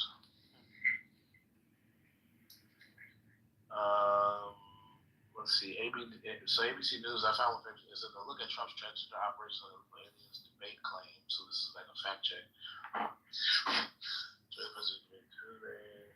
Now she wants to do transgender operation on illegal aliens that President Trump said this is radical, left, liberal, blah blah blah. The comment was the only mention of the LGBTQ community on the debate stage. Trump's comments appear to refer to a 2019 ACLU questionnaire. Okay, so they got a link to it. Are you looking at like Snopes or something right now? No, it was an ABC News fact check from the debate because ABC I think did the debate. Right. Okay, so here's the question. Okay, so that's fascinating. They have the questionnaire and everything. Yeah, I'll put a link to that. And then they put that in a little ad as well. Alright, so there's the ACLU fact check. Sorry, the ACLU questionnaire. Okay, so Trump's comments appear to refer to 2019 American. Oh, here, I can put the ABC News thing in the chat as well. If people want to follow along my back, I'll just start reading. Alright, so the second one's the ABC News thing I'm reading from, and then in it is the link that I said right before it. Alright, Trump's comments appear to refer to a 2019 American Civil Liberties Union questionnaire filled out by then-Senator Harris during her first presidential bid. The questionnaire asks, as president, will you use your executive authority to ensure that transgender and non-binary people who rely on the state for medical care, including those in prison and immigration detention, will have access to comprehensive treatment associated with gender transition, including all necessary surgical care? If yes, how will you do so? She responded, yes, adding that, quote, it is important that transgender individuals who rely on the state for care receive the treatment they need, which includes access to treatment associated with gender transition, end quote. She noted that as the California State Attorney General, she backed the California Department of Corrections and Rehabilitation decision to provide gender transition surgery to state inmates. In 2015, while Harris was the Attorney General of California and the Transgender Law Center reached a historic settlement to move a transgender woman inmate to a women's correctional facility and provide her with the transgender medical care that had been deemed medically necessary by several medical and mental health clinicians according to the settlement agreement. Oh, then they have a link to the settlement agreement. Oh, wow. Oh, they were thorough. Alright, so here's the settlement agreement. So it seems like the fact check is verifying that these are positions she held and things that she did. So the case was hailed by LGBTQ activists who said it would impact incarcerated trans people nationwide. Harris's response to the ACL questionnaire continued, adding that she supported policies to allow federal inmates to obtain, quote, medically necessary care for transgender transition, end quote, while incarcerated. Quote, I would direct all federal agencies responsible for providing essential medical care to deliver transition treatment, end quote. what she wrote. The Harris Campaign Communications Director, Michael Tyler, told Fox News that the 2019 questionnaire is not what the vice president is proposing or part of her platform. It did not offer new details on where she currently stands on the issue. ABC News has reached out to the Harris campaign for further comment. And then it moves on to compare Harris and Trump policies on gender affirming care.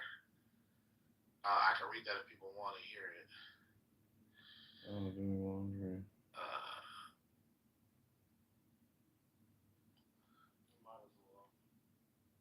I gotta find where I left off. Oh, here we go. So the Harris Walls campaign has not officially released any policy proposals or promises concerning gender affirming care so far. However, Minnesota Governor Tim Walz signed an executive order in May protecting and supporting access to gender affirming health care for LGBTQ people in the state. In his order, Walz notes that numerous medical organizations, including the American Medical Association, the American Academy of Child and Adolescent Psychiatry, and the Centers for Disease Control and Prevention, have said that access to gender affirming care is essential to the health and wellness of gender diverse people. Studies by researchers at Boston Children's Hospital, Massachusetts General Hospital, and published by the American Psychological Association have shown that gender affirming care can be life-saving for transgender and non-binary children and adolescents, promoting positive mental and physical health and well-being.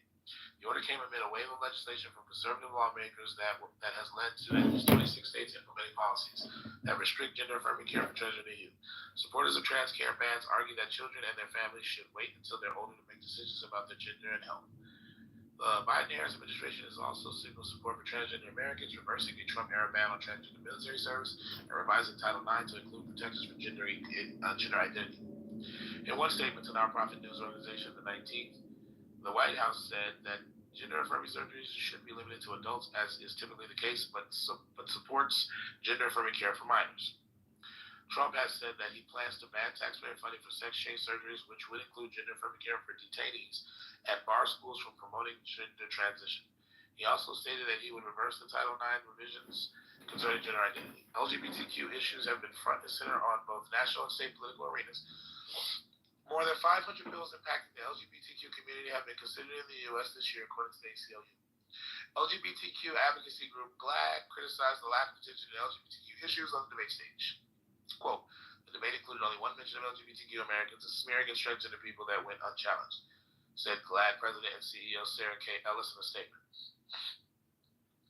Quote, as Americans begin returning ballots and line up for early voting, reporters must remember that the next president of the United States will have a profound impact on the LGBTQ community and all marginalized people. We urge reporters to ask leaders the specific ways they will ensure we are always welcome and safe, end quote. All right, that's the end of that weird fact check. So, I mean, it just seems like it's true. I wasn't saying it wasn't true. Well, what's so crazy about it? I don't understand. Like I said it was the fact that he pancaked that claim on top of the Haitian thing. So I just thought it was all crazy to like start attacking her with these specific claims all at once. That's what I just was off put by. That's all. But I thought you were off put by the fact that they were not true. When you said crazy, the implication was that they were crazy because they were wild claims that were unsubstantiated. My point was like they are wild claims, but I was also saying that if they're gonna like the way they were framing it was that it's like a rampant problem. I said that before too, and in that specific case, she was talking about one person.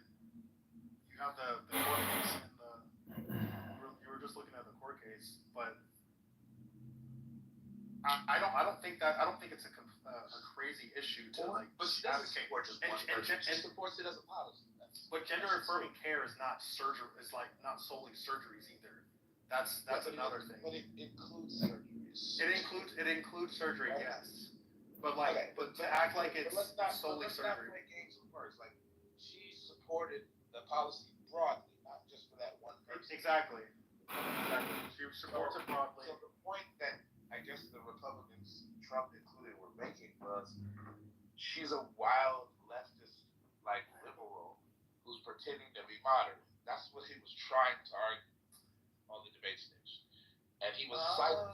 she believes or supports that we're wildly unpopular and that we're kind of like typical of being, radical left progressive or whatever they want to call it. That's what he was trying to do. And it seems like as far as substantiating the claim, she does support that position. And she did. What was unclear is whether she supported this most recent election, to be fair to her, because she kind of wouldn't answer the question. But what was pretty clear was that she supported that shit with her whole ass chest in 2019.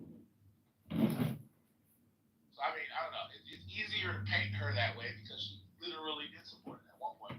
And she was really vague about whether her mind had changed. And also, her running mate has supported it. And come talk to you, but she hasn't replied or said anything yet, and I mean, I'm tempted. Her say, I'll follow the law without really answering. Like, you supported me, you don't want to say it out loud, but you never say it publicly. That's what I can do. Yeah, I agree with all of that. Please don't scroll. I mean, I don't know. The all of the cats thing, that shit was weird because it was like partially true, but not all the way true, and it was exaggerated. So not necessarily like Trump. Trump was like, the fact that he said it at all maximizes the reach of the exaggerators. Oh, baby. And then Trump. I couldn't get a straight up answer. I did a lot of research. That shit was like weird. Like, I'm still not sure exactly how true that is. I'm sure it's happened, but that's what I'm saying. Like, when you speak with such like fervor about a subject, like, and he doesn't necessarily have to say it's like it's happening all the time. It's happening. It's just like presenting something that's not really a problem. It's like a terrible issue when it's like maybe an edge case, an anomaly. Like that's the issue I have with it. It's you're talking about something that really doesn't happen that often, and you're acting like the people in this city are in danger. Your pets are in danger. Like that's crazy. Is it not?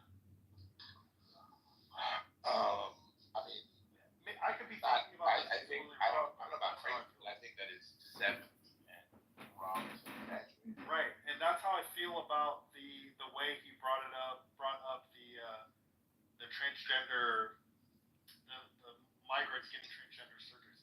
That's the same thing he did with that statement.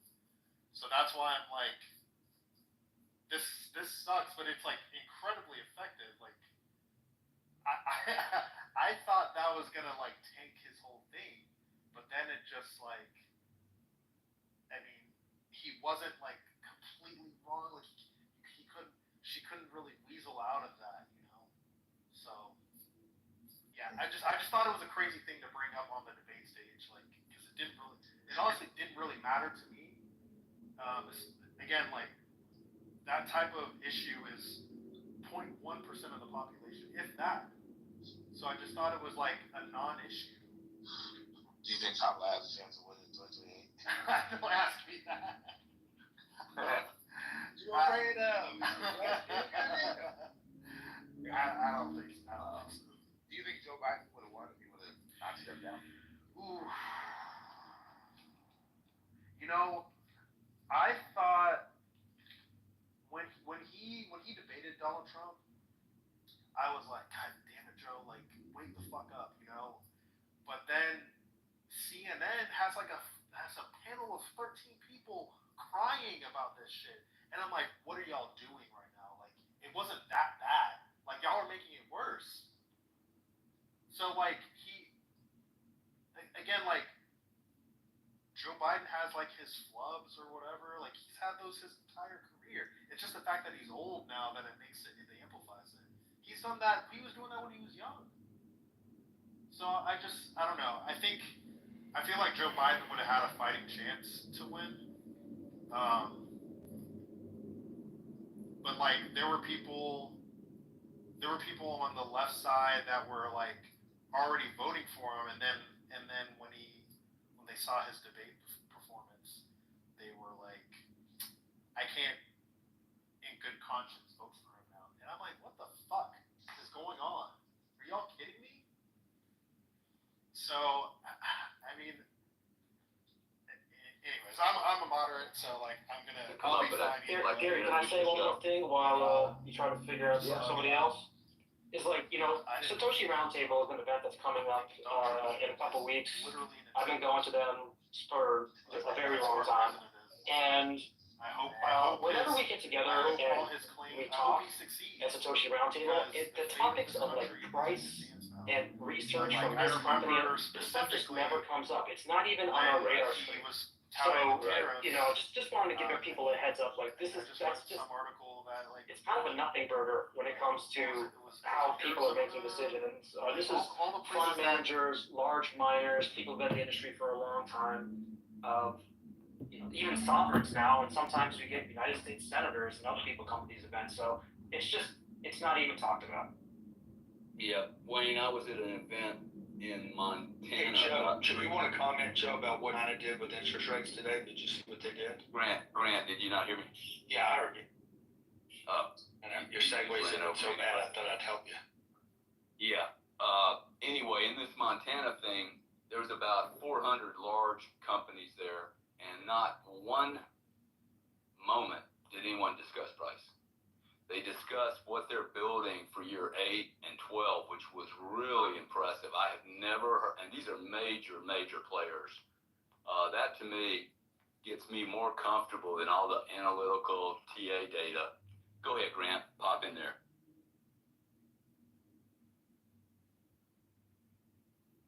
I think Grant was.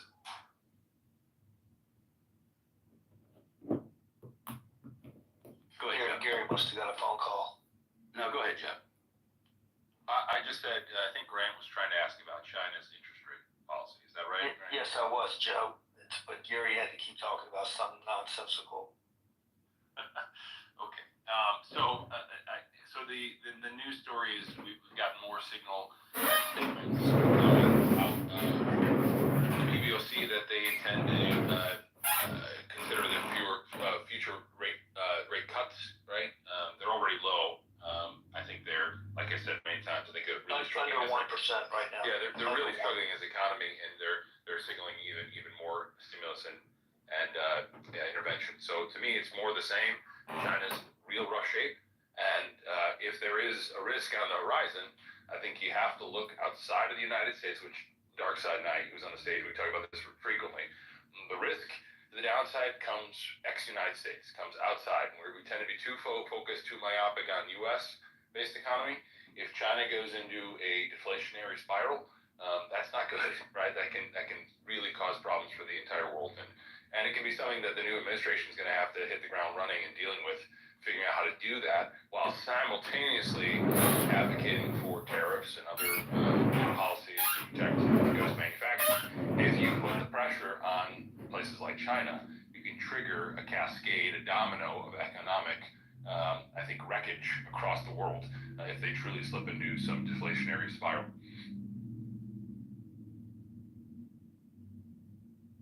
Hey, Joe, so if their rates are below 1, Joe, why are we sitting at a 4.6? So we've had a bunch of conversations about this. I'm going to start this off by stipulating that I think there are weak sections of the economy, right? Really weak sections, particularly low-end consumers. Gary and I were talking about that earlier. No dispute for me. Totally agree on that. I will say, though, if you look at the aggregate data, the aggregate economic data shows the economy running stronger than trend currently. We're running hot nominal growth. You've got business conditions that have actually accelerated. Small business optimism has accelerated since the election, right? Because people expect Trump to be more pro-business. And because of some of those indicators, it's hard to make a case that we are cooling off in terms of our growth right now. I think there are some small pockets. There's always pockets you can look at, but the aggregate data, and particularly the top 25%, which does most of the consumption in the country, they're looking really strong. So the Fed's concerned. They're looking at lagging data. They're looking at mostly shelter data, owner's equivalent rent, which is notoriously laggy, and that still shows an inflation problem. It still shows the official government CPI, which we all know has issues. that is still running closer to 3 than it is 2. So Powell, when he came out, he said specifically that, listen, we gotta be careful with future cuts. We think we're slightly above what he calls the neutral rate, which is, neither accommodative nor restrictive. He thinks basically interest rates are almost right where the neutral rate is. And in economic speak, that means that they have sort of a band where they say right here is not truly restrictive. He called it slightly restrictive, but not truly restrictive. So they're trying to thread the needle here between stamping out the last bit of inflation and not triggering some rapid rise in unemployment, which is why they cut to begin with, because over the summer, there are some indications like the SOM rule and other things that were showing that unemployment rate was rising, right? So they want to get out in front of it. So that's the answer. And now I left, right? Grant, Joe, can you talk about Sorry the about chart you published a couple days ago where you were talking about your best case scenario for the 10-year, where it went down a little bit and then it shot up towards like 5 or 6%? No, base case. I'm sorry, base case, not best case. Yeah, so my view is that if you see some of these inflationary pressures, here's Grant coming back in. So if you see some of these inflationary pressures subside, maybe you get some contraction of particularly the inflation you're seeing in housing because of exogenous events, so it shocks the market. If you see that, you can see a 10-year roll back, maybe under 4. Okay, and the way I look at it is you stay in the high 3s, low 4s for the foreseeable future until you get a growth acceleration again. Maybe that's triggered by the pro-growth policies of the Trump administration. Maybe it's triggered by another bout of stimulus to keep us out of a recession. Whatever it is, I expect for going out the end of the decade, the 10-year to rise. I don't think it's going to look like it did the last 20 years. You can talk about debts, deficits, the market becoming increasingly concerned about those things. I know that people like Jeffrey Gundlach, the quote-unquote bond king, thinks that the biggest story we'll have in the 2028 presidential elections will be debts and deficits.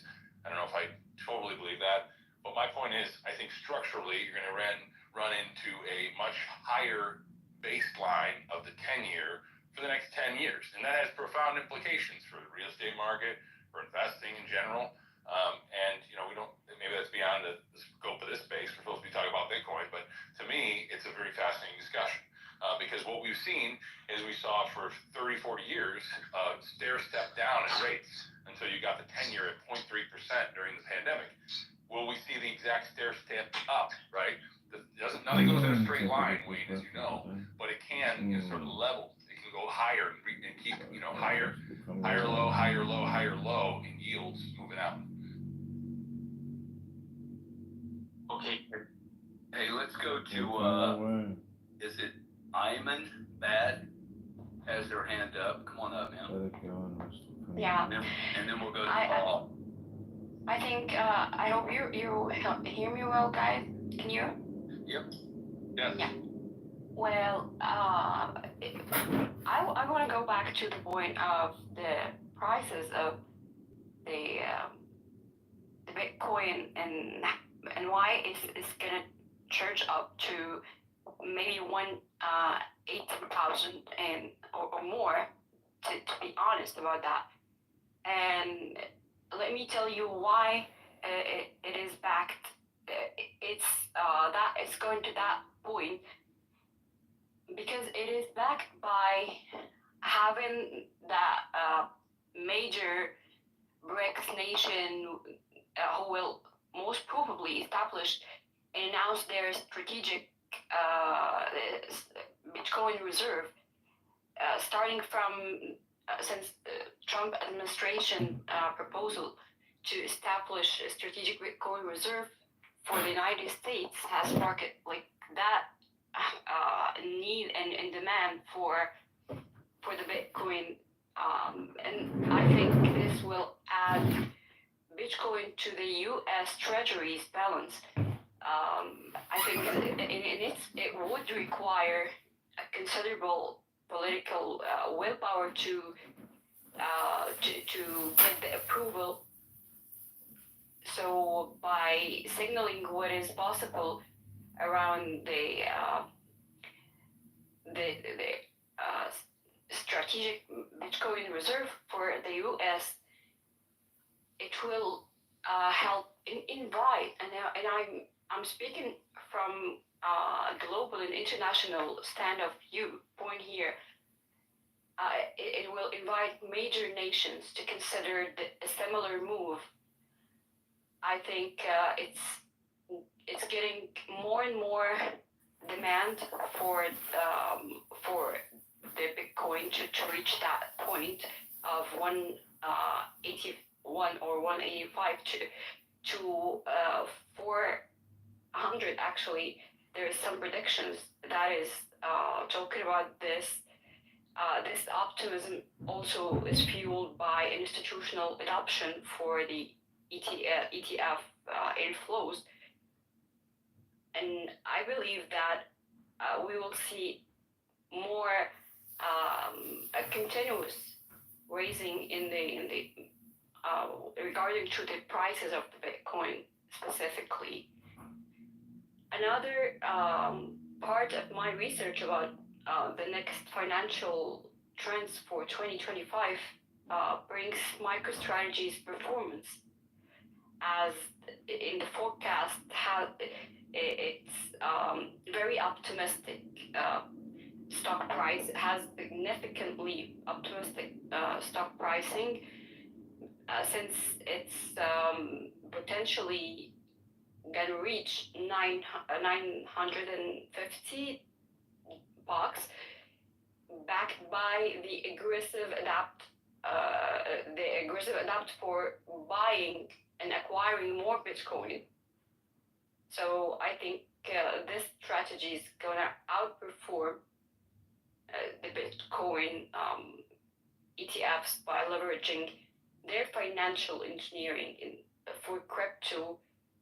I believe there are going to be we are going to see a lot of global economic conditions that will contribute to the Bitcoin performance, because it's tied to the macroeconomics factors such as inflation and interest rates.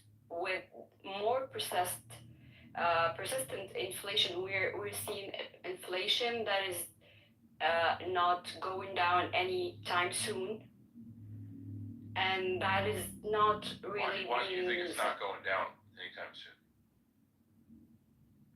I'm speaking about the global economy, not about the U.S. economy, and that's why I'm expecting that it's not going anytime soon. Maybe it's going down a bit soon for United States because of the new policies that Trump might take towards the startups and the economy overall in the United States. But from a global standpoint, I'm not seeing it is going down anytime soon because of other countries' situations. Well, just something to consider. China, we were just talking about this with my friend Grant here. China, if you believe their government statistics, shows inflation under 1% currently, annualized. They're in basically almost in deflation. They're worried about growth and slipping into recession. So China is one of the biggest countries in the world. So that's why I was wondering why you think, from a world perspective, why inflation is here to stay. Exactly, and that also doesn't. I mean, collectively, if you measure, if you are evaluating China, United States, and Russia, for example, together in front of or versus all the rest of the globe, it is not also gonna contribute that much to down the whole inflation case that we're seeing. No, I appreciate this is what I'm talking about. Yeah, thanks this for is that. what I'm talking about. I want to get Dark Side in for a second here. Thank for that comment. Okay. What are your thoughts, Dark Side? Thanks, Joe, and Happy New Year, everybody. So yeah, look, for me, I'm gonna buy Bitcoins. I'm gonna hold it in self-custody. I'm not gonna trade it. Bitcoin is the hardest money that's ever been created. Bitcoin will demonetize gold. It's just a matter of time. Just as gold demonetized silver and silver demonetize seashells, right? This is just the way the world works. When the better money, or better hard money comes around, people adopt it. Now, when you combine that fact with where the world's at, right? This is Joe and I have this conversation all the time. I believe the world's in real trouble. And when I say the world, I mean the fiat money system, not just the U.S. fiat money system, but the world fiat money system. Input just bumped me a piece that I found really interesting that said, look, in the last few days, the overnight lending rate versus the Fed overnight lending rate has blown out. Things are starting to kind of shudder. It's just a matter of time before something breaks. Whether that, as Gary and I have speculated, I think that break is going to come out of Europe. I think it's intentional. We also have a debt limit issue with the U.S. We have so many different issues facing the fiat system. $7 trillion to refinance this year. I mean, I can just rattle them up one after the next, right? Of the problems that the fiat money system is facing. And then on the other hand, you have Bitcoin, who, is perfect hard money. So why would I want to even consider selling a Bitcoin for a fiat currency that could or could not collapse at any given time? I mean, certainly we're facing financial crises, the likes of which will blow away what we saw in 2008 or 09. It's just a matter of when. It's not a matter of when. So for me, I'm going to just do the smart thing. I'm going to buy Bitcoin. I'm going to hold it in self-custody, and I'm just going to get rich. Good stuff. Let's go to we'll go to Robert next, and then David, you're on deck. Let's get ready for something solid. I mean, it's kind of hard to go after someone like that just said buy Bitcoin, hold forever, right? But no, in all seriousness, I wanted to bring it back to some of the combos earlier about peak and cycle, and then a little bit of talk about BlackRock, just because my partner for one of the companies I have actually works there, so I wanted to share some value that at least he's shared with me. And no, it's not. Wait, did you get a copy, Robert? Did you get a copy of that secret report that gentleman was on stage telling us about earlier? No, I did not. I have not seen that. Joe, we need the Bitcoin Tina. Where'd you get the data post? Please put that in the desk. Go ahead, Robert. Sorry to interrupt you. No, you're good. You're good. So to Gary's point earlier about kind of drawdowns and seeing where this thing can go, I'm kind of in the same camp of it hitting about 53K. That's kind of what I've charted, and backing that's on the 2-year moving average, and then the 5x multiplier of that. If you guys haven't seen that, look into Bitcoin.com is where you can go. But historically, cycles have been about 4 years. Everyone kind of knows that narrative, but each cycle has extended between 40 to 120 days out is kind of the range each cycle.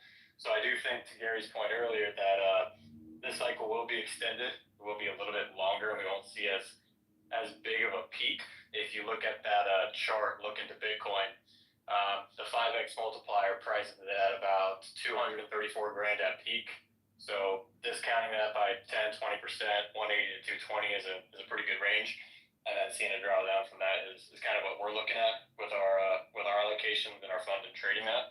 So that's kind of in line with what you were saying earlier a little bit, Gary. So just wanted to show some flowers towards that. But the other side that I've kind of heard some wind on is most people that I know that have allocated kind of heavy to this space don't even really look at that 2-year moving average. They're really looking at just the overall market cap increase.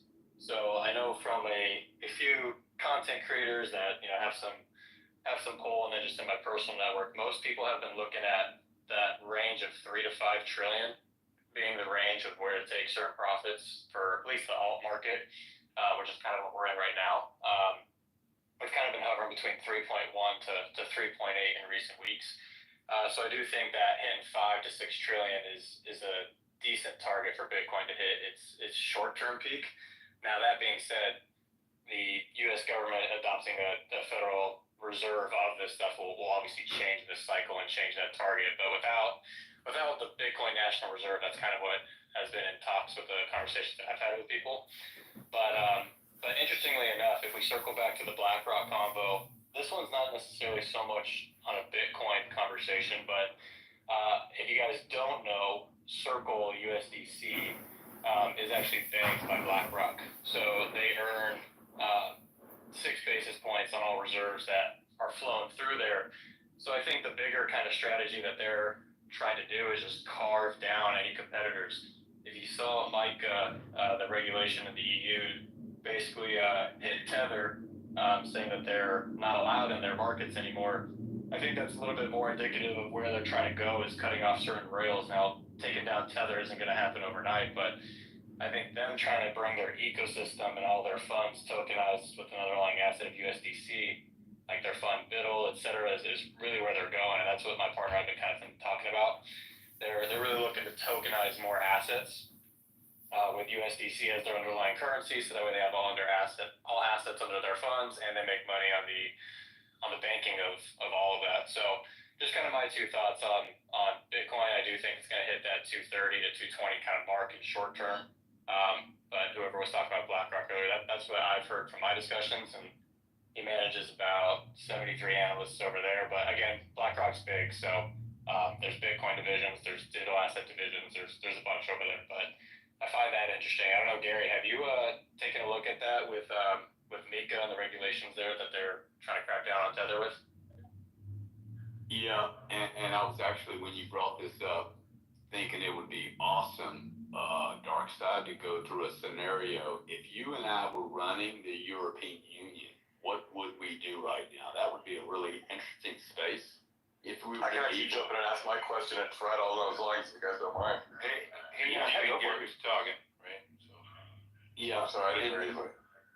And then Robert, look, man, there's so many analysts out there predicting prices that have spent millions of dollars, 450, 250, 300. You know what I know? Nobody fucking knows. Exactly. What I do know is I know how many Bitcoin I have. Well, look, hey, Gary. And that makes me really happy. And it's going to show up whether it's this month, 5 months from now, 5 years from now. This will play out. I mean, we have 15 years of history. Even if you were drawing up a white paper today, this would be a good play. It's the only fucking tool in the toolbox that has any chance of surviving. Personally, I mean, I can't see anything else, Joe, that protects me and my family from chaos.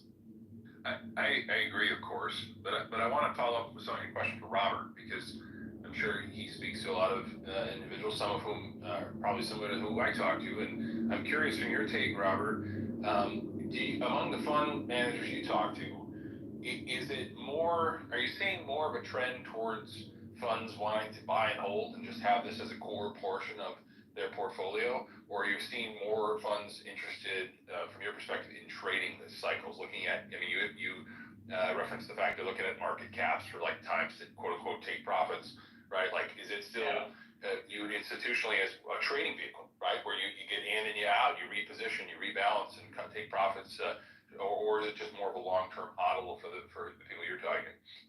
Yeah, so Bitcoin is obviously the long-term model, mostly because now you got public equities sweeping cash into their Bitcoin strategy. Now, some of those are just lifeboat retail strategies, trying to figure out what they're doing with their company to secure a little bit of future with this Bitcoin run, while others kind of just look at it more of a balance sheet asset. But from the people that I've spoken to, the ones that are a little bit more in the ecosystems of Solana, the ecosystems of aggregators for DeFi type of applications.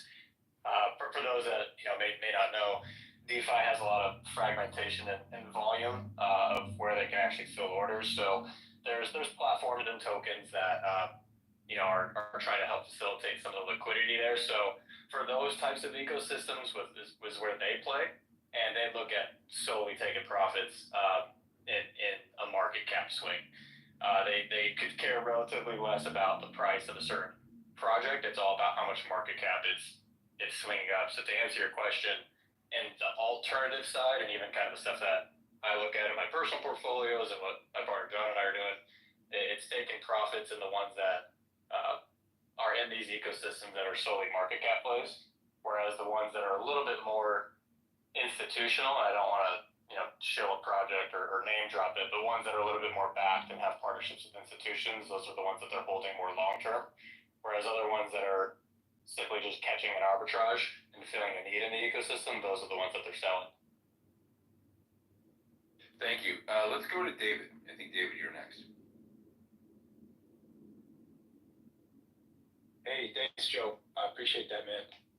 Yeah, I just first want to wish everybody a belated Merry Christmas. That's on the stage. I haven't seen a lot of you guys in a while, so good to see you guys. Gary, Grant, Joe, you as well. Dark, I know I saw you, a few guys.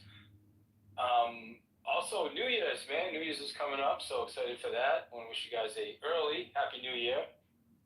I always want to thank Gary Cardone, because Gary is the one I started listening to about 18 months ago and started buying Bitcoin. So that's been a huge blessing for me and for my family. Started buying it at 33,000. So thank you for that. I'm kind of in the same boat as the guy that was speaking earlier, saying that I never sell my Bitcoin. I just hold on to it and don't sell it. So I kind of like that philosophy.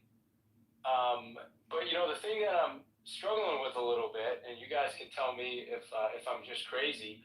I started buying Bitcoin, as I said, 18 months ago. And in 17, I bought some XRP just because somebody told me to buy it. I lost the wallet. So I really haven't paid that much attention. And I had some ETH and stuff, but I've been through a cycle now where I've seen it go up and I've seen it go down. And I've done some research on going back at the trajectory, the history of it. But it just seems like it's different now. That to me, it seems like things are a lot different. With Trump's cabinet coming in, with the reserve, with the ETF, with BlackRock, right? With all these things going on, with U.S. wanting to be the world, lead the world in everything going on. I feel like it's hard. Like I can't.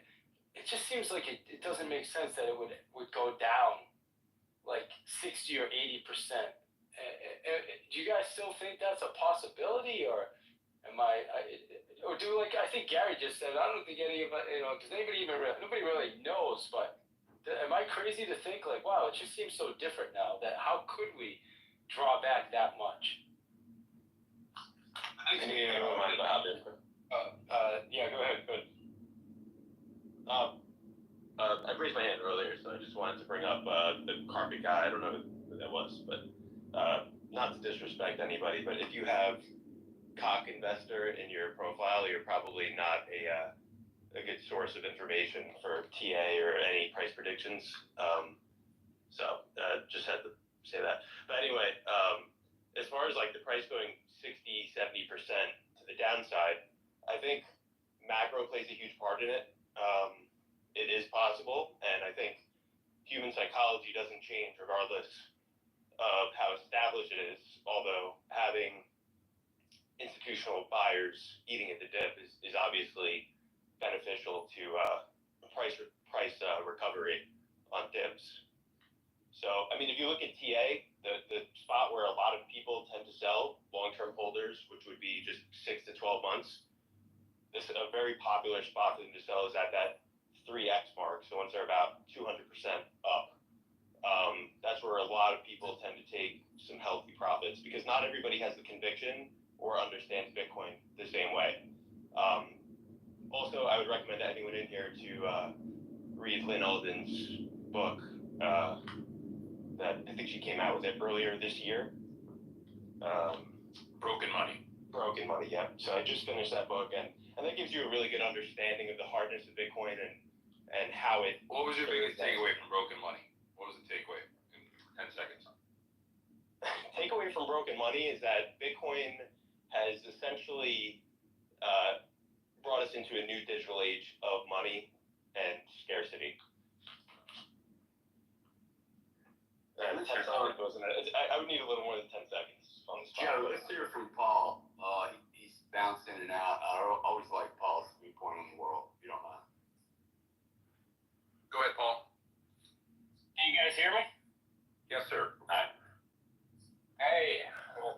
Happy New Year to everybody. Hope everybody's excited about the upcoming 25. I know I am. One thing that I have been trying to kind of put together this idea for the last few months, just bouncing in and out of spaces, and the macro idea that I'm kind of coming up with is I don't see a world where it's business as usual. I see too many things coming together in this timeline. It's like that, the story that came out with NIDIG, they want to get into the lending game. And I think the lenders that are going to come out in 25, the interest rates are just going to keep coming down. I don't think you're going to have the amount of selling pressure on Bitcoin that's historically been in these cycles. I think when, let's say you want to, borrow 400 or 500 grand for lifestyle chips and your payment would have been, 5, 6K a month or something at these exorbitant rates, the 13, 14, 15%, but you start getting these things down to, some smaller rates, the, 5, 6, 7s, and, the competition speeds up. But people are like, well, maybe I'll just float, 1,500 a month until the next cycle, and they don't decide to get rid of their chips. And the buying pressure is just so immense that, if you're coming in daily and the pressure is just in the millions, I just do not see this kind of world where everybody thinks that they can pick the tops, pick the bottoms, pick the charts. And I think Sailor's analogy of when Godzilla shows up, all your models are broken. And I just think the people at the charts are going to be left stunned on the sidelines, stunned, because I don't think we've ever had an asset that's, with pure scarcity that we don't quite understand. So listen, Paul, I agree with you largely. I will say one thing. As Bitcoin becomes more institutionalized, like all assets, it's going to respond to macro and liquidity concerns. So the big caveat in all this is that if there is a significant recession or some sort of unforeseen economic event, it's going to sack all asset prices, stocks, real estate, Bitcoin, etc. And on the other side of that, right, we know what the policymakers will do. They will do whatever is necessary to keep the engine running, including massive stimulus. So from my perspective, I largely agree with you, but I think it should be in everyone's mental model that as Bitcoin becomes more institutionalized, it's going to behave like institutionalized assets. I don't know why that's confusing for folks, but I'm open to people disagreeing with me on it, but I don't really see the argument to the contrary. And we're already seeing this. I mean, it's not a coincidence Bitcoin's down today, and we talked about this earlier. The NASDAQ and the S&P 500 were also down as well. So John, Okay, that's fair. I just one other thing. Sorry there. One thing that I'm curious about though is if it starts behaving like an asset that in this traditional model, then how is it that something that was designed to be somewhat of an antithesis to this model, not in the control, not in the 9 to 5, that it doesn't end up being some form of this exit ramp to the traditional model? Does it ever break from the traditional model, or your thesis is that it folds into traditional asset and it will become the traditional asset, or does it break off and build this new model that we've never seen, this Godzilla, if you will, that it's like, we don't know what the hell this is, and we're going to have to just wait and see what this thing builds? I think it's the latter. We're going to have to wait and see what it builds. I'll let Darkside get in, but I'll just tell you my perspective.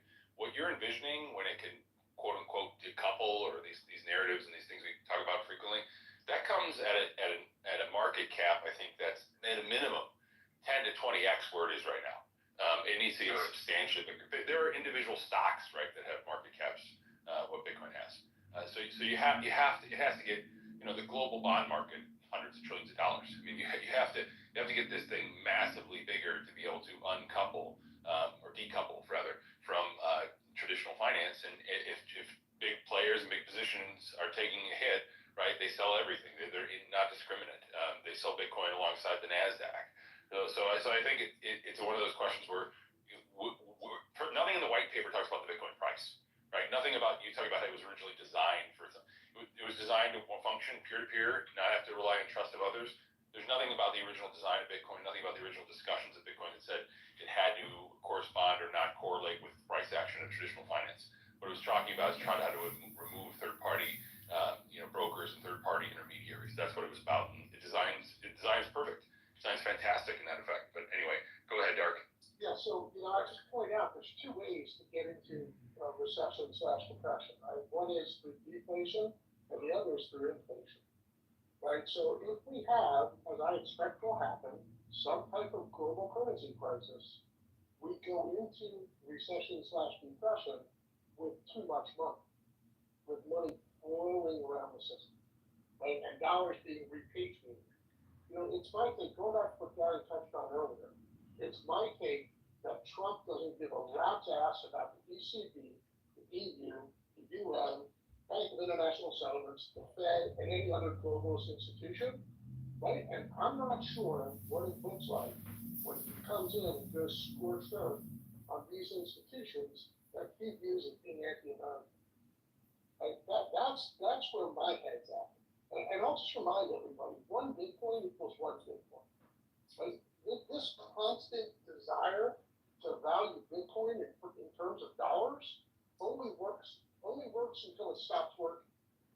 Right? At some point, who cares about dollars? Right? I want Bitcoin. Bitcoin's a much better form of collateral than dollars.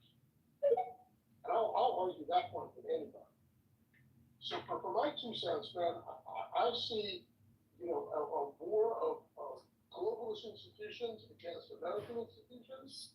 When you talk about Circle and Mika and Tether, look, Tether's owned by the cabinet memory. Put 5% stake. They're going to onshore Tether, and they're going to blow it up. I don't think USDC stands a chance against Tether. But that's just the way I view the world, right? I think people are going to be shocked at what happens in this first 100 days. Absolutely shocked. And I think it's going to change the world and the way we look at it forever. Yeah, let me just piggyback on that really quick, Dark Side. Yeah, I have been watching these guys pretty closely, and I don't have anything else to do. And yeah, I said this before in one of your spaces, Gary, and no disrespect to Joe, I actually really respect Joe and what he has to say. But I think that a lot of the talk today in the prior space and this space has been very linear, the normal progression of how things would progress in a linear fashion and not any sort of an exponential fashion. And I think human minds think linearly, and it's hard to kind of view things in an exponential fashion. But just like Darkside is saying here, yeah, I think these guys are coming in scorched earth. And what I'm looking at is that the way these guys are tweeting and retweeting Ron Paul, the way these guys are overtly talking about ending the Fed, I think these guys are going to the size of the federal government to be pre-1913 levels. And I didn't get to get in the space earlier to argue my point with this, but I think it's just going to happen. I think they're going to go fast and furious, and that they're not going to give the courts time to even respond. They're going to nuke the thing down to pre-1913 levels. And that's kind of step one. Step two is you push the world onto a Bitcoin standard. And this happens through game theory of nation state adoption. And Joe, you kept making the point earlier that, these guys per the law, they have to fund, keep funding the Department of Education or whatever per the law. But if the world nukes the dollar standard and it goes to a Bitcoin standard, the country cannot afford it anymore, and they lose the power of the printing press. And so that's how you do all this by executive order. You go fast and furious,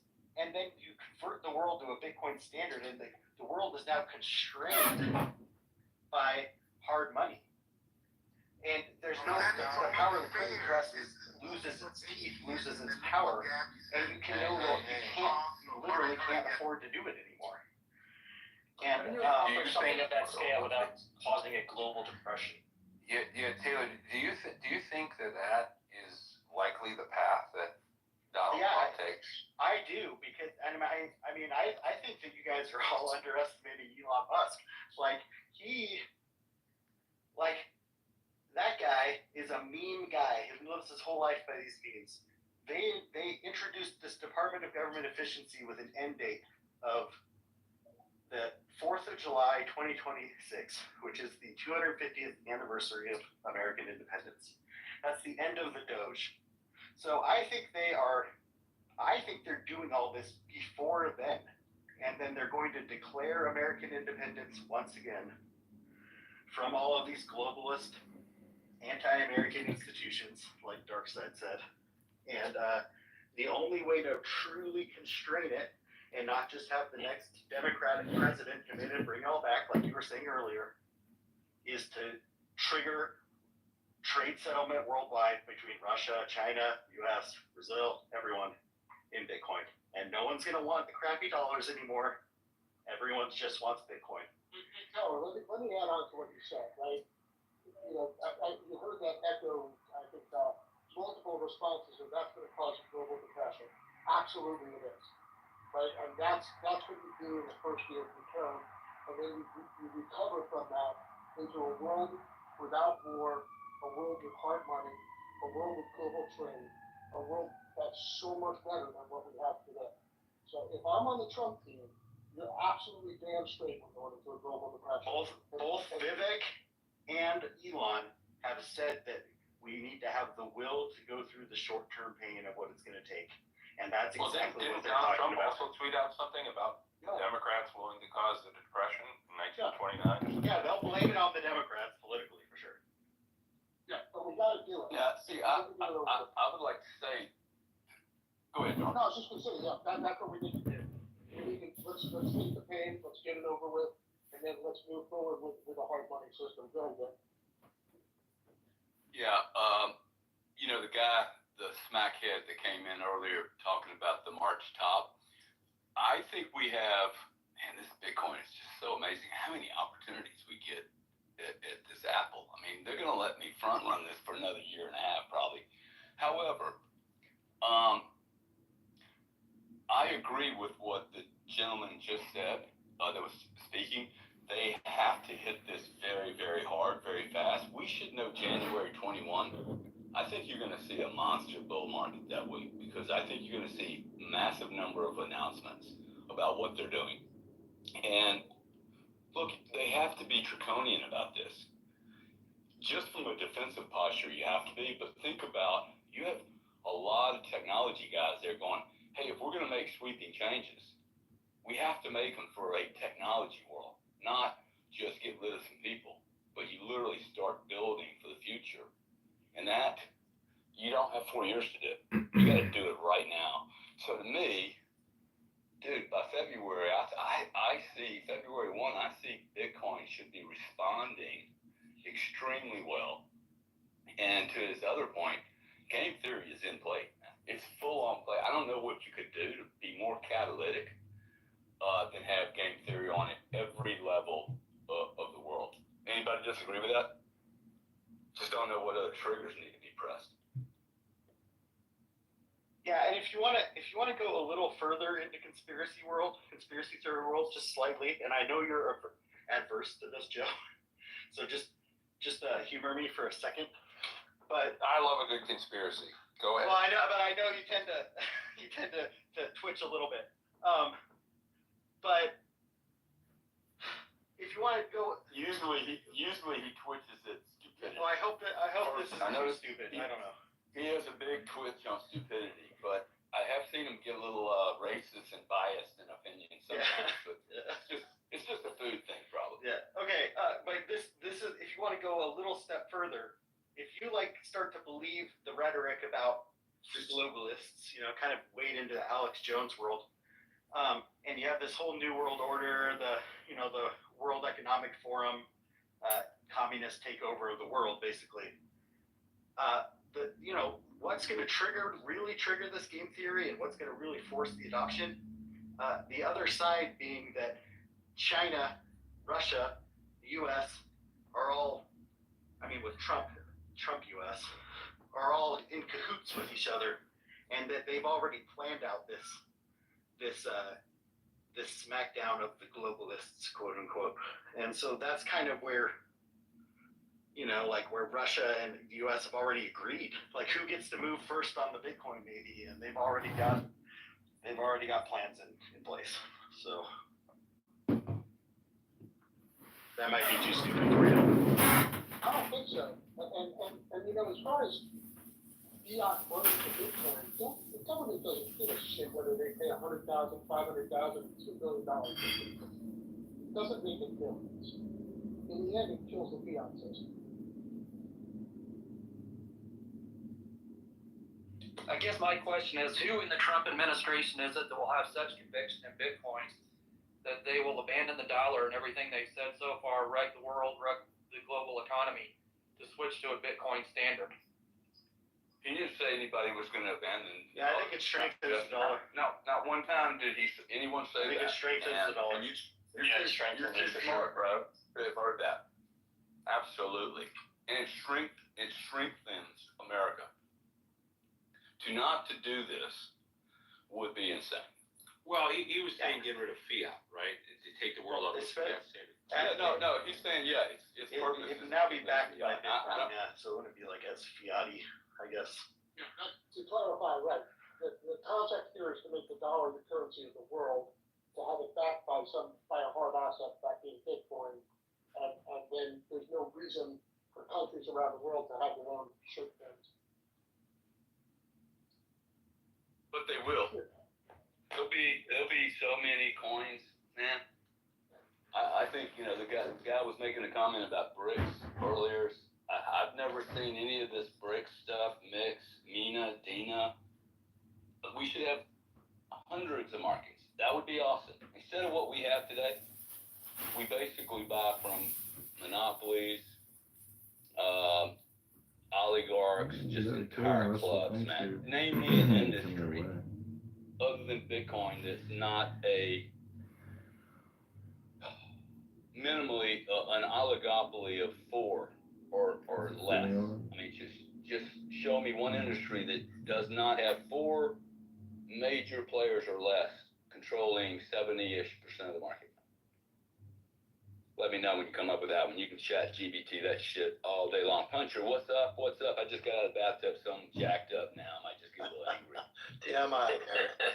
So, if you're of the persuasion that everything can be kicked down the road and everything's fine, and then this is not, just set aside everything and plug your ears. But if you're of the opinion that war, an economic war or an economic catastrophe is baked into the cake, then what you do from a military perspective is you have a strategy. You have a mission objective that's clear, measurable, and achievable. You identify the threats very clearly. You identify the available resources, right? And then you talk about, lessons learned from before, when this has happened, when there's been a reset, what to do, what not to do, some guiding precepts, as it were, because no plan survives first contact with the enemy.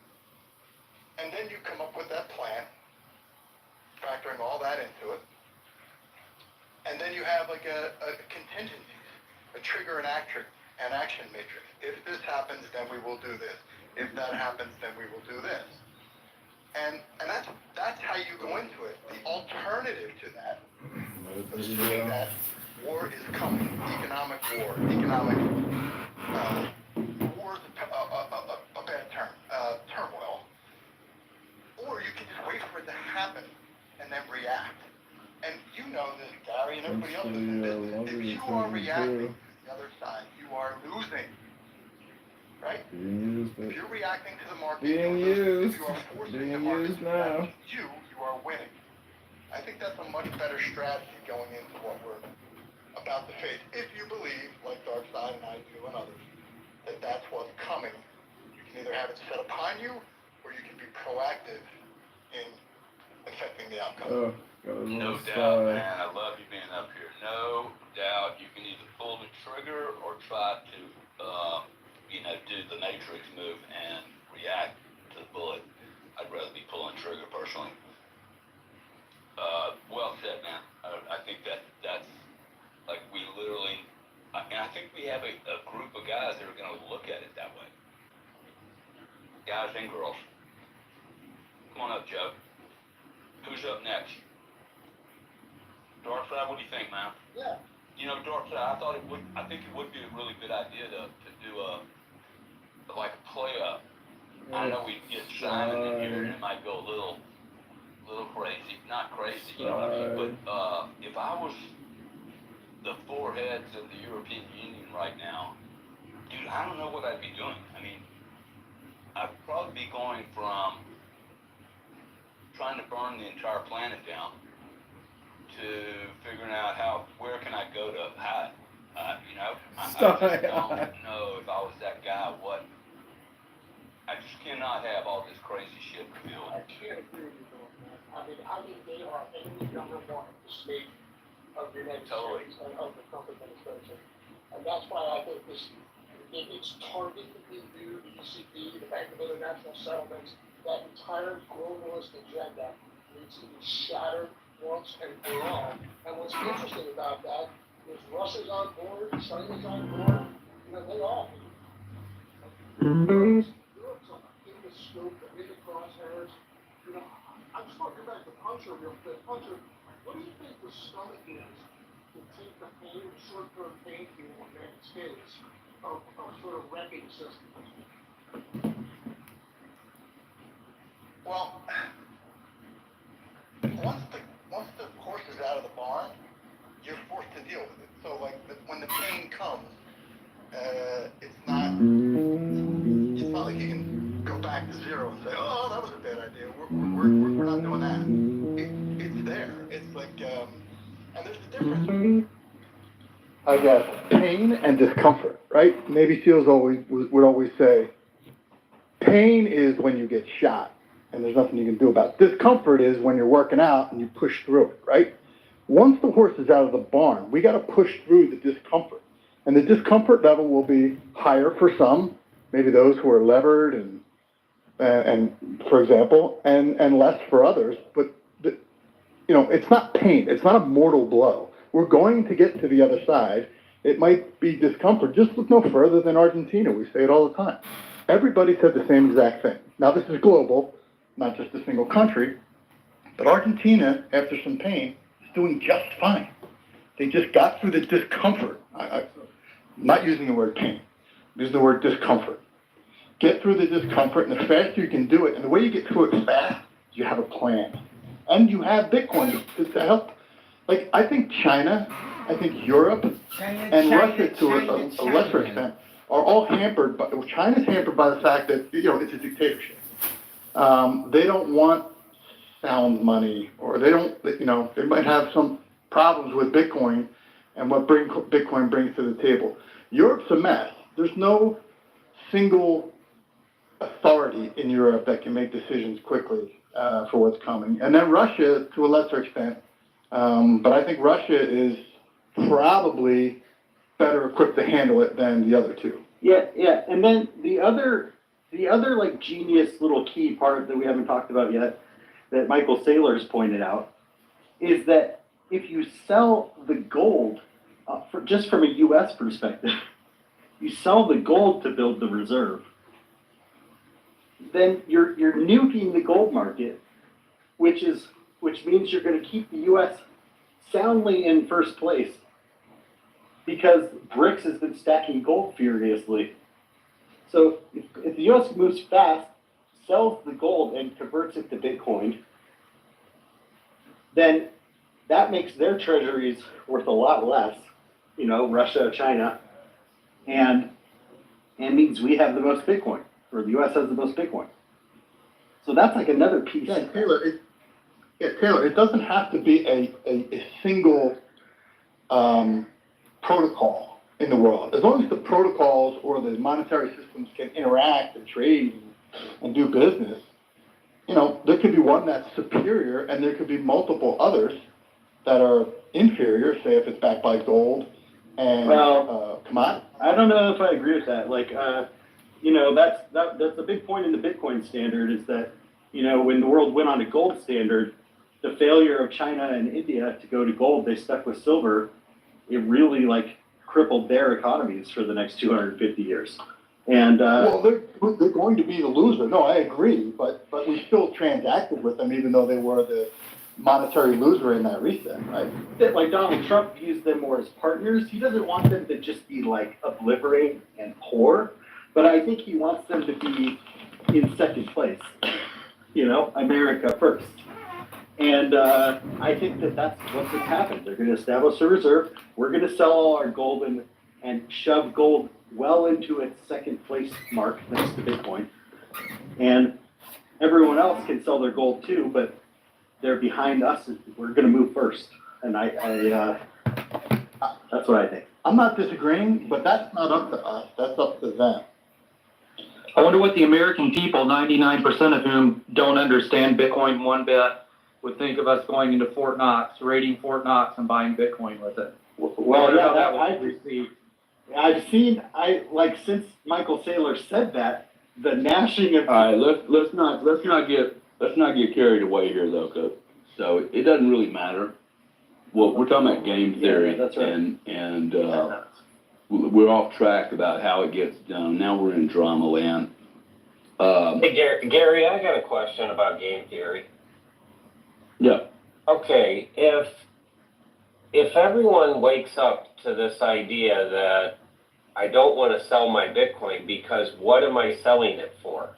If historically markets, you know, whatever form of capital they've been historically, whether it was, I'm going to sell my gold now, I think I got an edge in silver, I think I got an edge in the capital markets, my real estate might perform this or that, whatever it is, there was always I'm going to jump from one to the other to the other. Is there a day that comes from a game theory perspective where everybody just looks around and says, I don't see a better option than Bitcoin? I mean, good luck, you know, trying to outperform. And then the miners figure it out. They say, well, we'd rather just sell converts and, you know, it's like keep buying Bitcoin. We're not interested. Paul, you're seeing it happen in real time. Wall Street has a way of making sure everyone stays in line as long as there's a metric to compare against. This is inevitable now. You literally saw, I mean, 12 weeks ago, I was like, oh wow, the miners have to adopt this. I own a lot of miners, and I was questioning why the hell I got into them, and it was a mistake, in fact. I mean, I've made a really, really good return, but when I broke my core thesis, which is being a farmer is the worst part of the value chain you want to be in.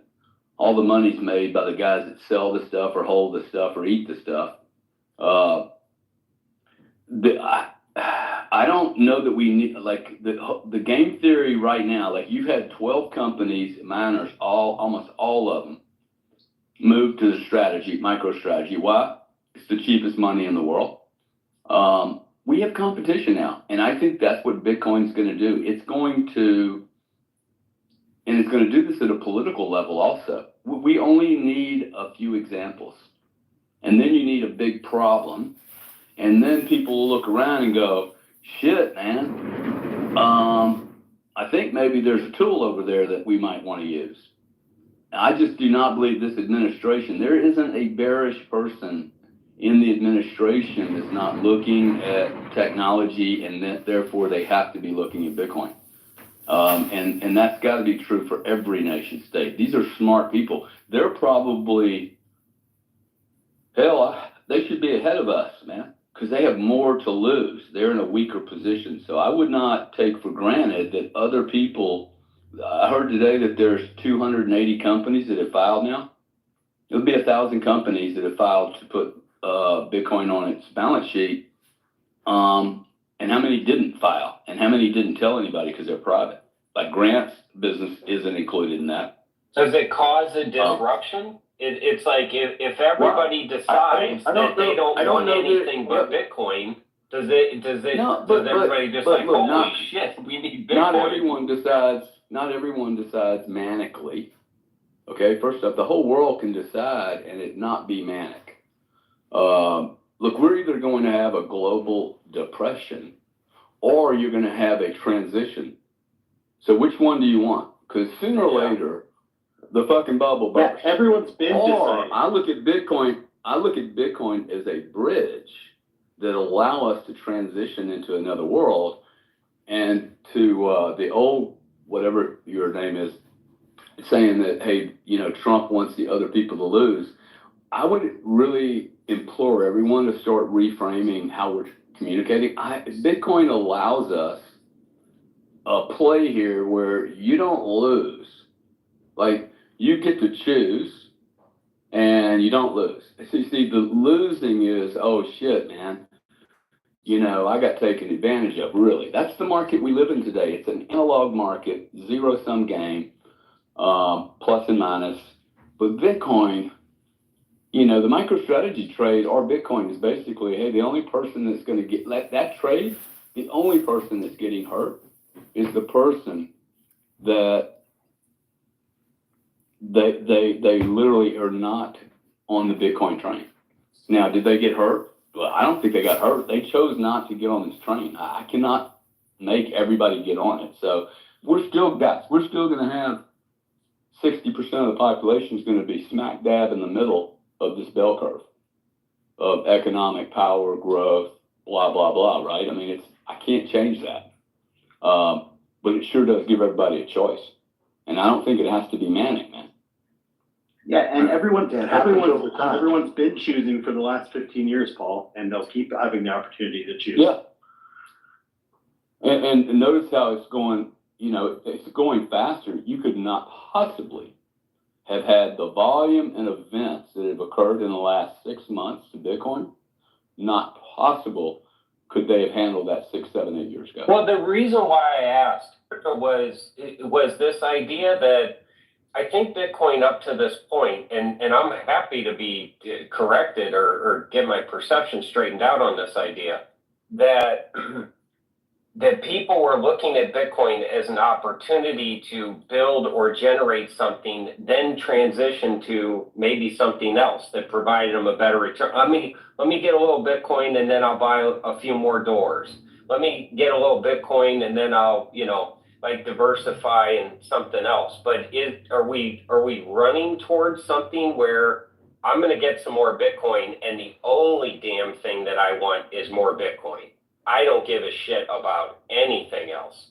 And, well, what's your allocation, Paul?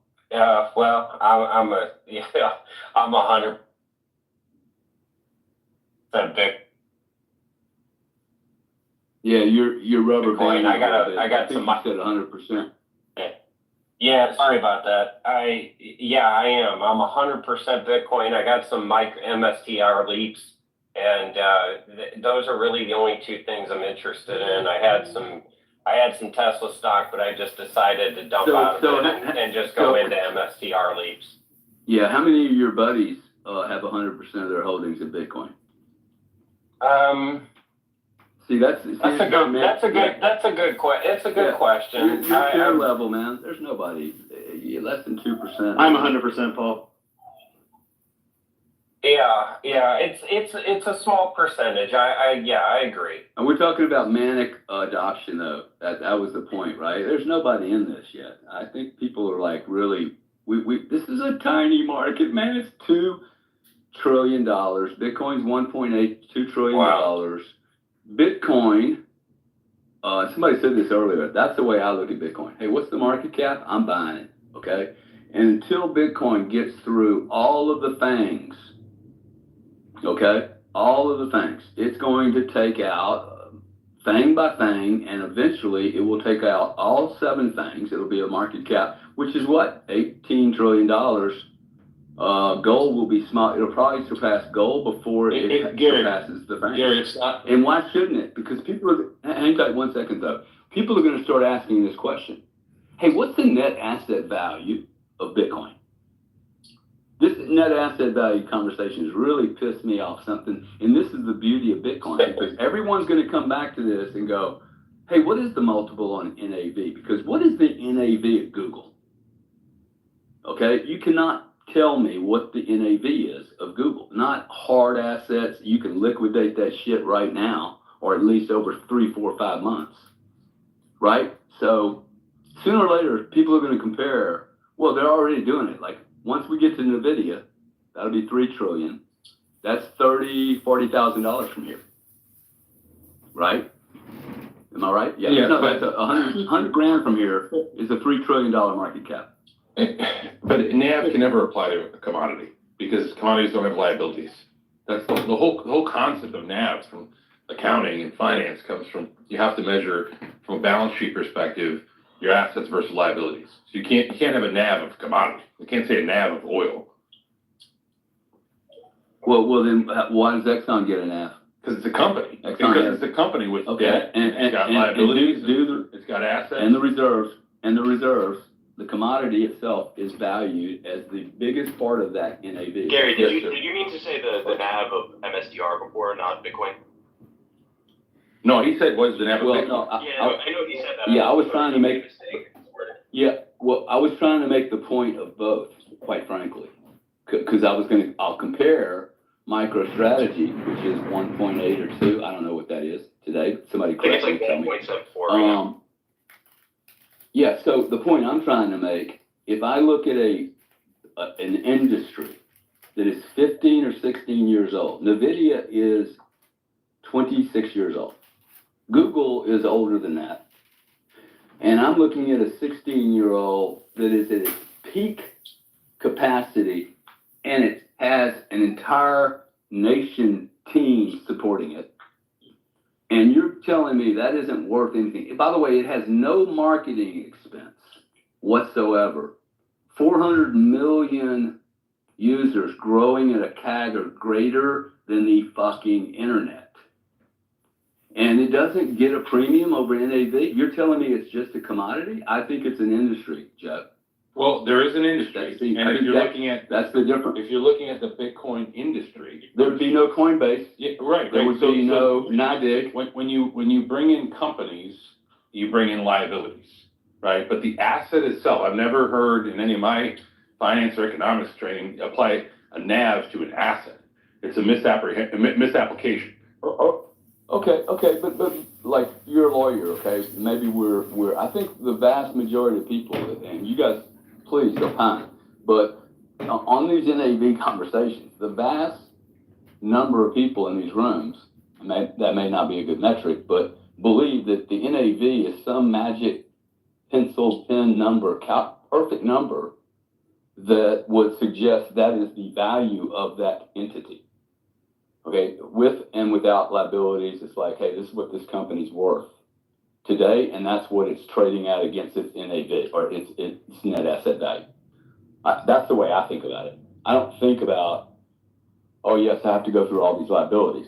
But if 50 times NAV to 0 or 1 for Bitcoin, I'm a Bitcoin buyer. Okay, so if NVIDIA is at 40 or 50 times, and I can buy Bitcoin as an industry at 1, call it whatever you want, a gambling token, dude, I think 1's pretty good. Am I just being very confused? No, I think you're confused. I don't think you're confused because you're talking about mostly in your discussion the industry. So you're talking about companies, institutions, the people that have balance sheets that manage liabilities and assets, that have operating capital, all this stuff. That they have revenue. But when you're talking about just a commodity, right, you just I look at market cap. Market cap tells the real story. What I was going to tell you is the market cap of Bitcoin is, I mean, on paper, I agree. On paper you could say, oh, it's $2 trillion. That's a little bit misleading because you have millions of coins that are lost. You got millions of coins that don't move, right?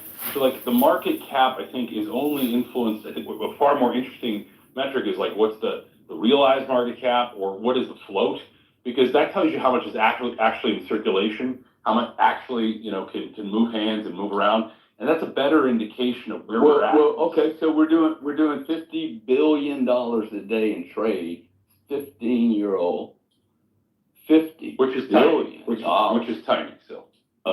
Yeah, well, that's my point. That's my point, man.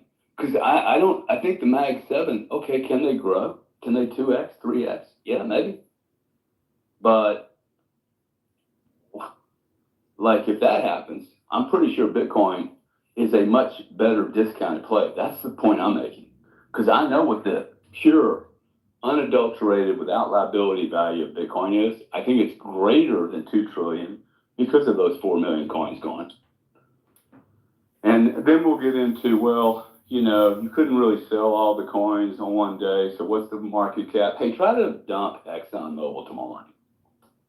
It wouldn't happen, okay? Paramount Pictures, Sony, whoever. Like, that's just not real. So the commodity itself is getting tagged and penalized because it's a commodity and it's liquid.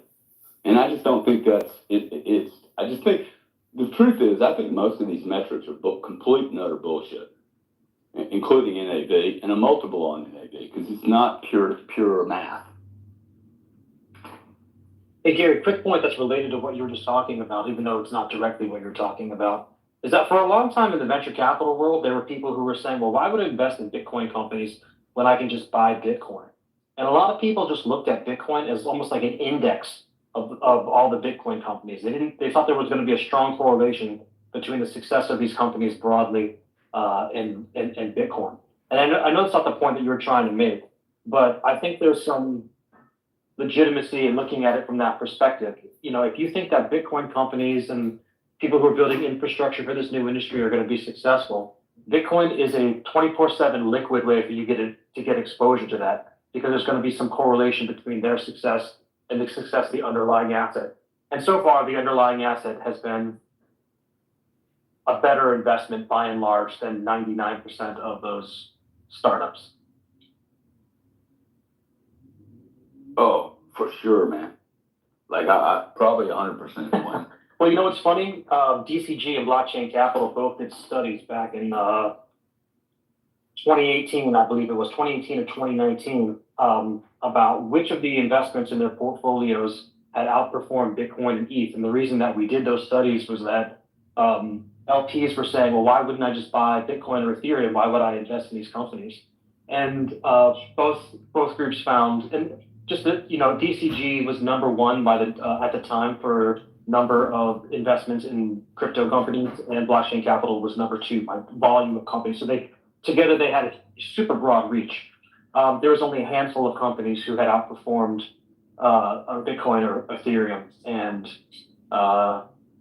yeah, it's just, I think you're just better off buying the underlying assets. If you do want to invest in startups, or you do want to do that, it's more like mission oriented. You know, we need to build the roads and bridges and picks and shovels that are going to help, you know, create this brave new world that we're going into. But I largely think those days are behind us. Wayne, that was the exact question every LP in Ego Dev Capital 1 asked, and they were ready for it. They're like, we think we can outperform. Our hurdle rate is 55%, you know, blah, blah, blah. Now, whether that, you know, it's going well so far, but yeah, everybody asks the same question. Why would I invest here and not just buy Bitcoin? Hey, Gary, I want to throw at you here. I'm curious if anybody in the room has a guess at how, if BlackRock was a country, where would it rank as far as its assets under management to GDP in the world? Anyone want to take a stab at it? Be number two. They're number three. They have $9 trillion under management. They fall only behind the US and China and ahead of Japan. So anybody who thinks that we don't have a strategic reserve being built by one of the largest countries in the world is missing the boat. And, you know, along those lines, what we were talking about earlier, Gary, if I was Trump, I'd be talking to Larry Fink and trying to bring him on board and get him out of the globalist cabal and bring him onto a USA First program. I think that would be the ultimate capture if you really want to hurt the ECB and you want to hurt the globalist entities. And you know, I think he might be, Dark said. I think Larry's I think he might be a Baptist, not just a bootlegger at this Yeah, point. well, I mean, look, he's gonna do what he needs to do to have his legacy, win out, he's toward the end of his career. But Gary, if I'm Trump, that's the first shot over the globalist bow, is to bring BlackRock, State Street, and Vanguard on board. Yeah, well, I think they are on, oh, yeah, you mean on the team? Absolutely, absolutely. Sure, yeah, I think that's probably already happening. Forget about rebuilding Ukraine. Let's do this Bitcoin thing and all go with it. Yeah. Yeah, I think that's, do you agree with me that we should see movement in the Bitcoin price by February relative to the aggressive tactics that, I think will be deployed? If they're not deployed, it's a huge mistake. Agree 100%. If he doesn't come out burning the entire freaking place down, with a Gatling gun, am I wrong there? What would y'all do? Grant, what would you do if you were going in office right now? January the 20th, you're gonna, put your hand on the Bible. What's your next move? Grant's not there. My first move or my next move? Well, what are you gonna do, bro? Well, let me tell you what I think he's gonna do. I'm gonna be with him tomorrow night, by the way, so I'll tell him hello for you.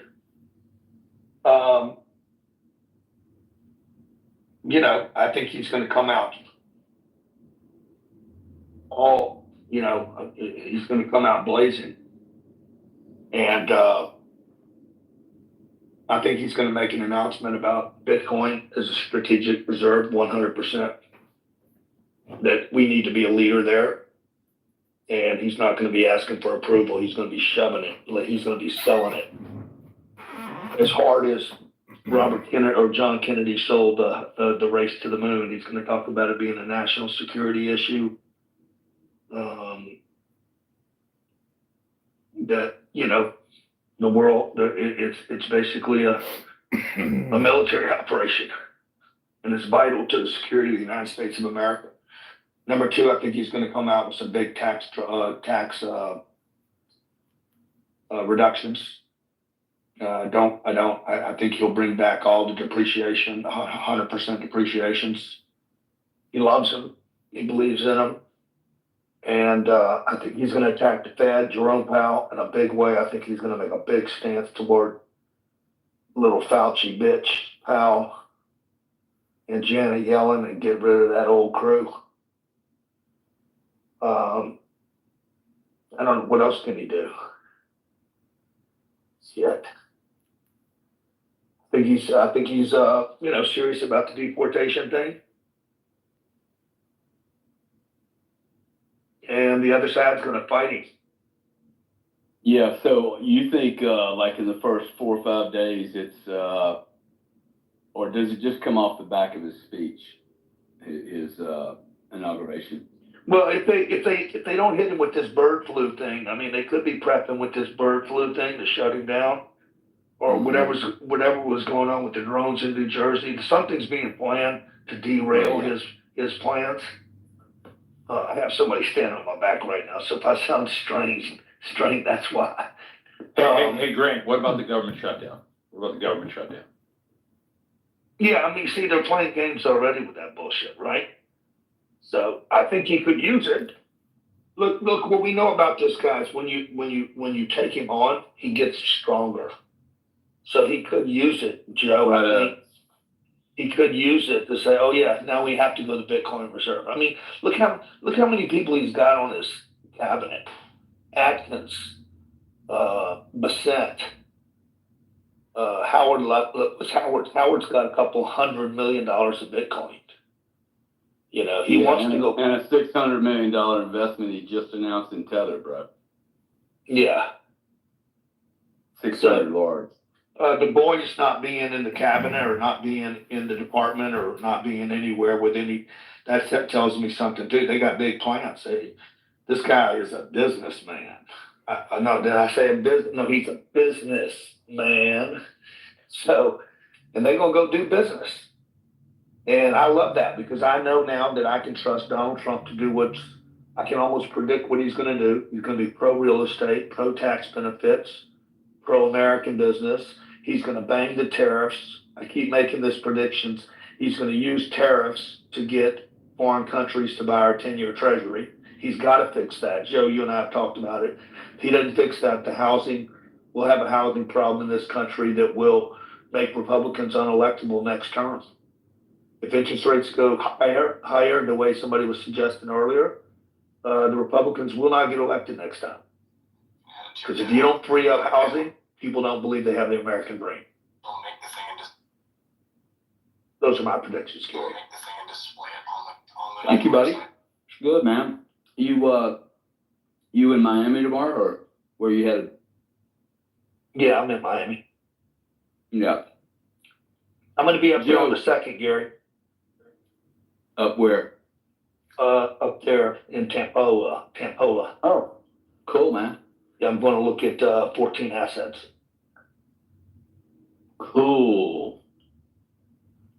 Who do we have up? You got anything to add there, Grant?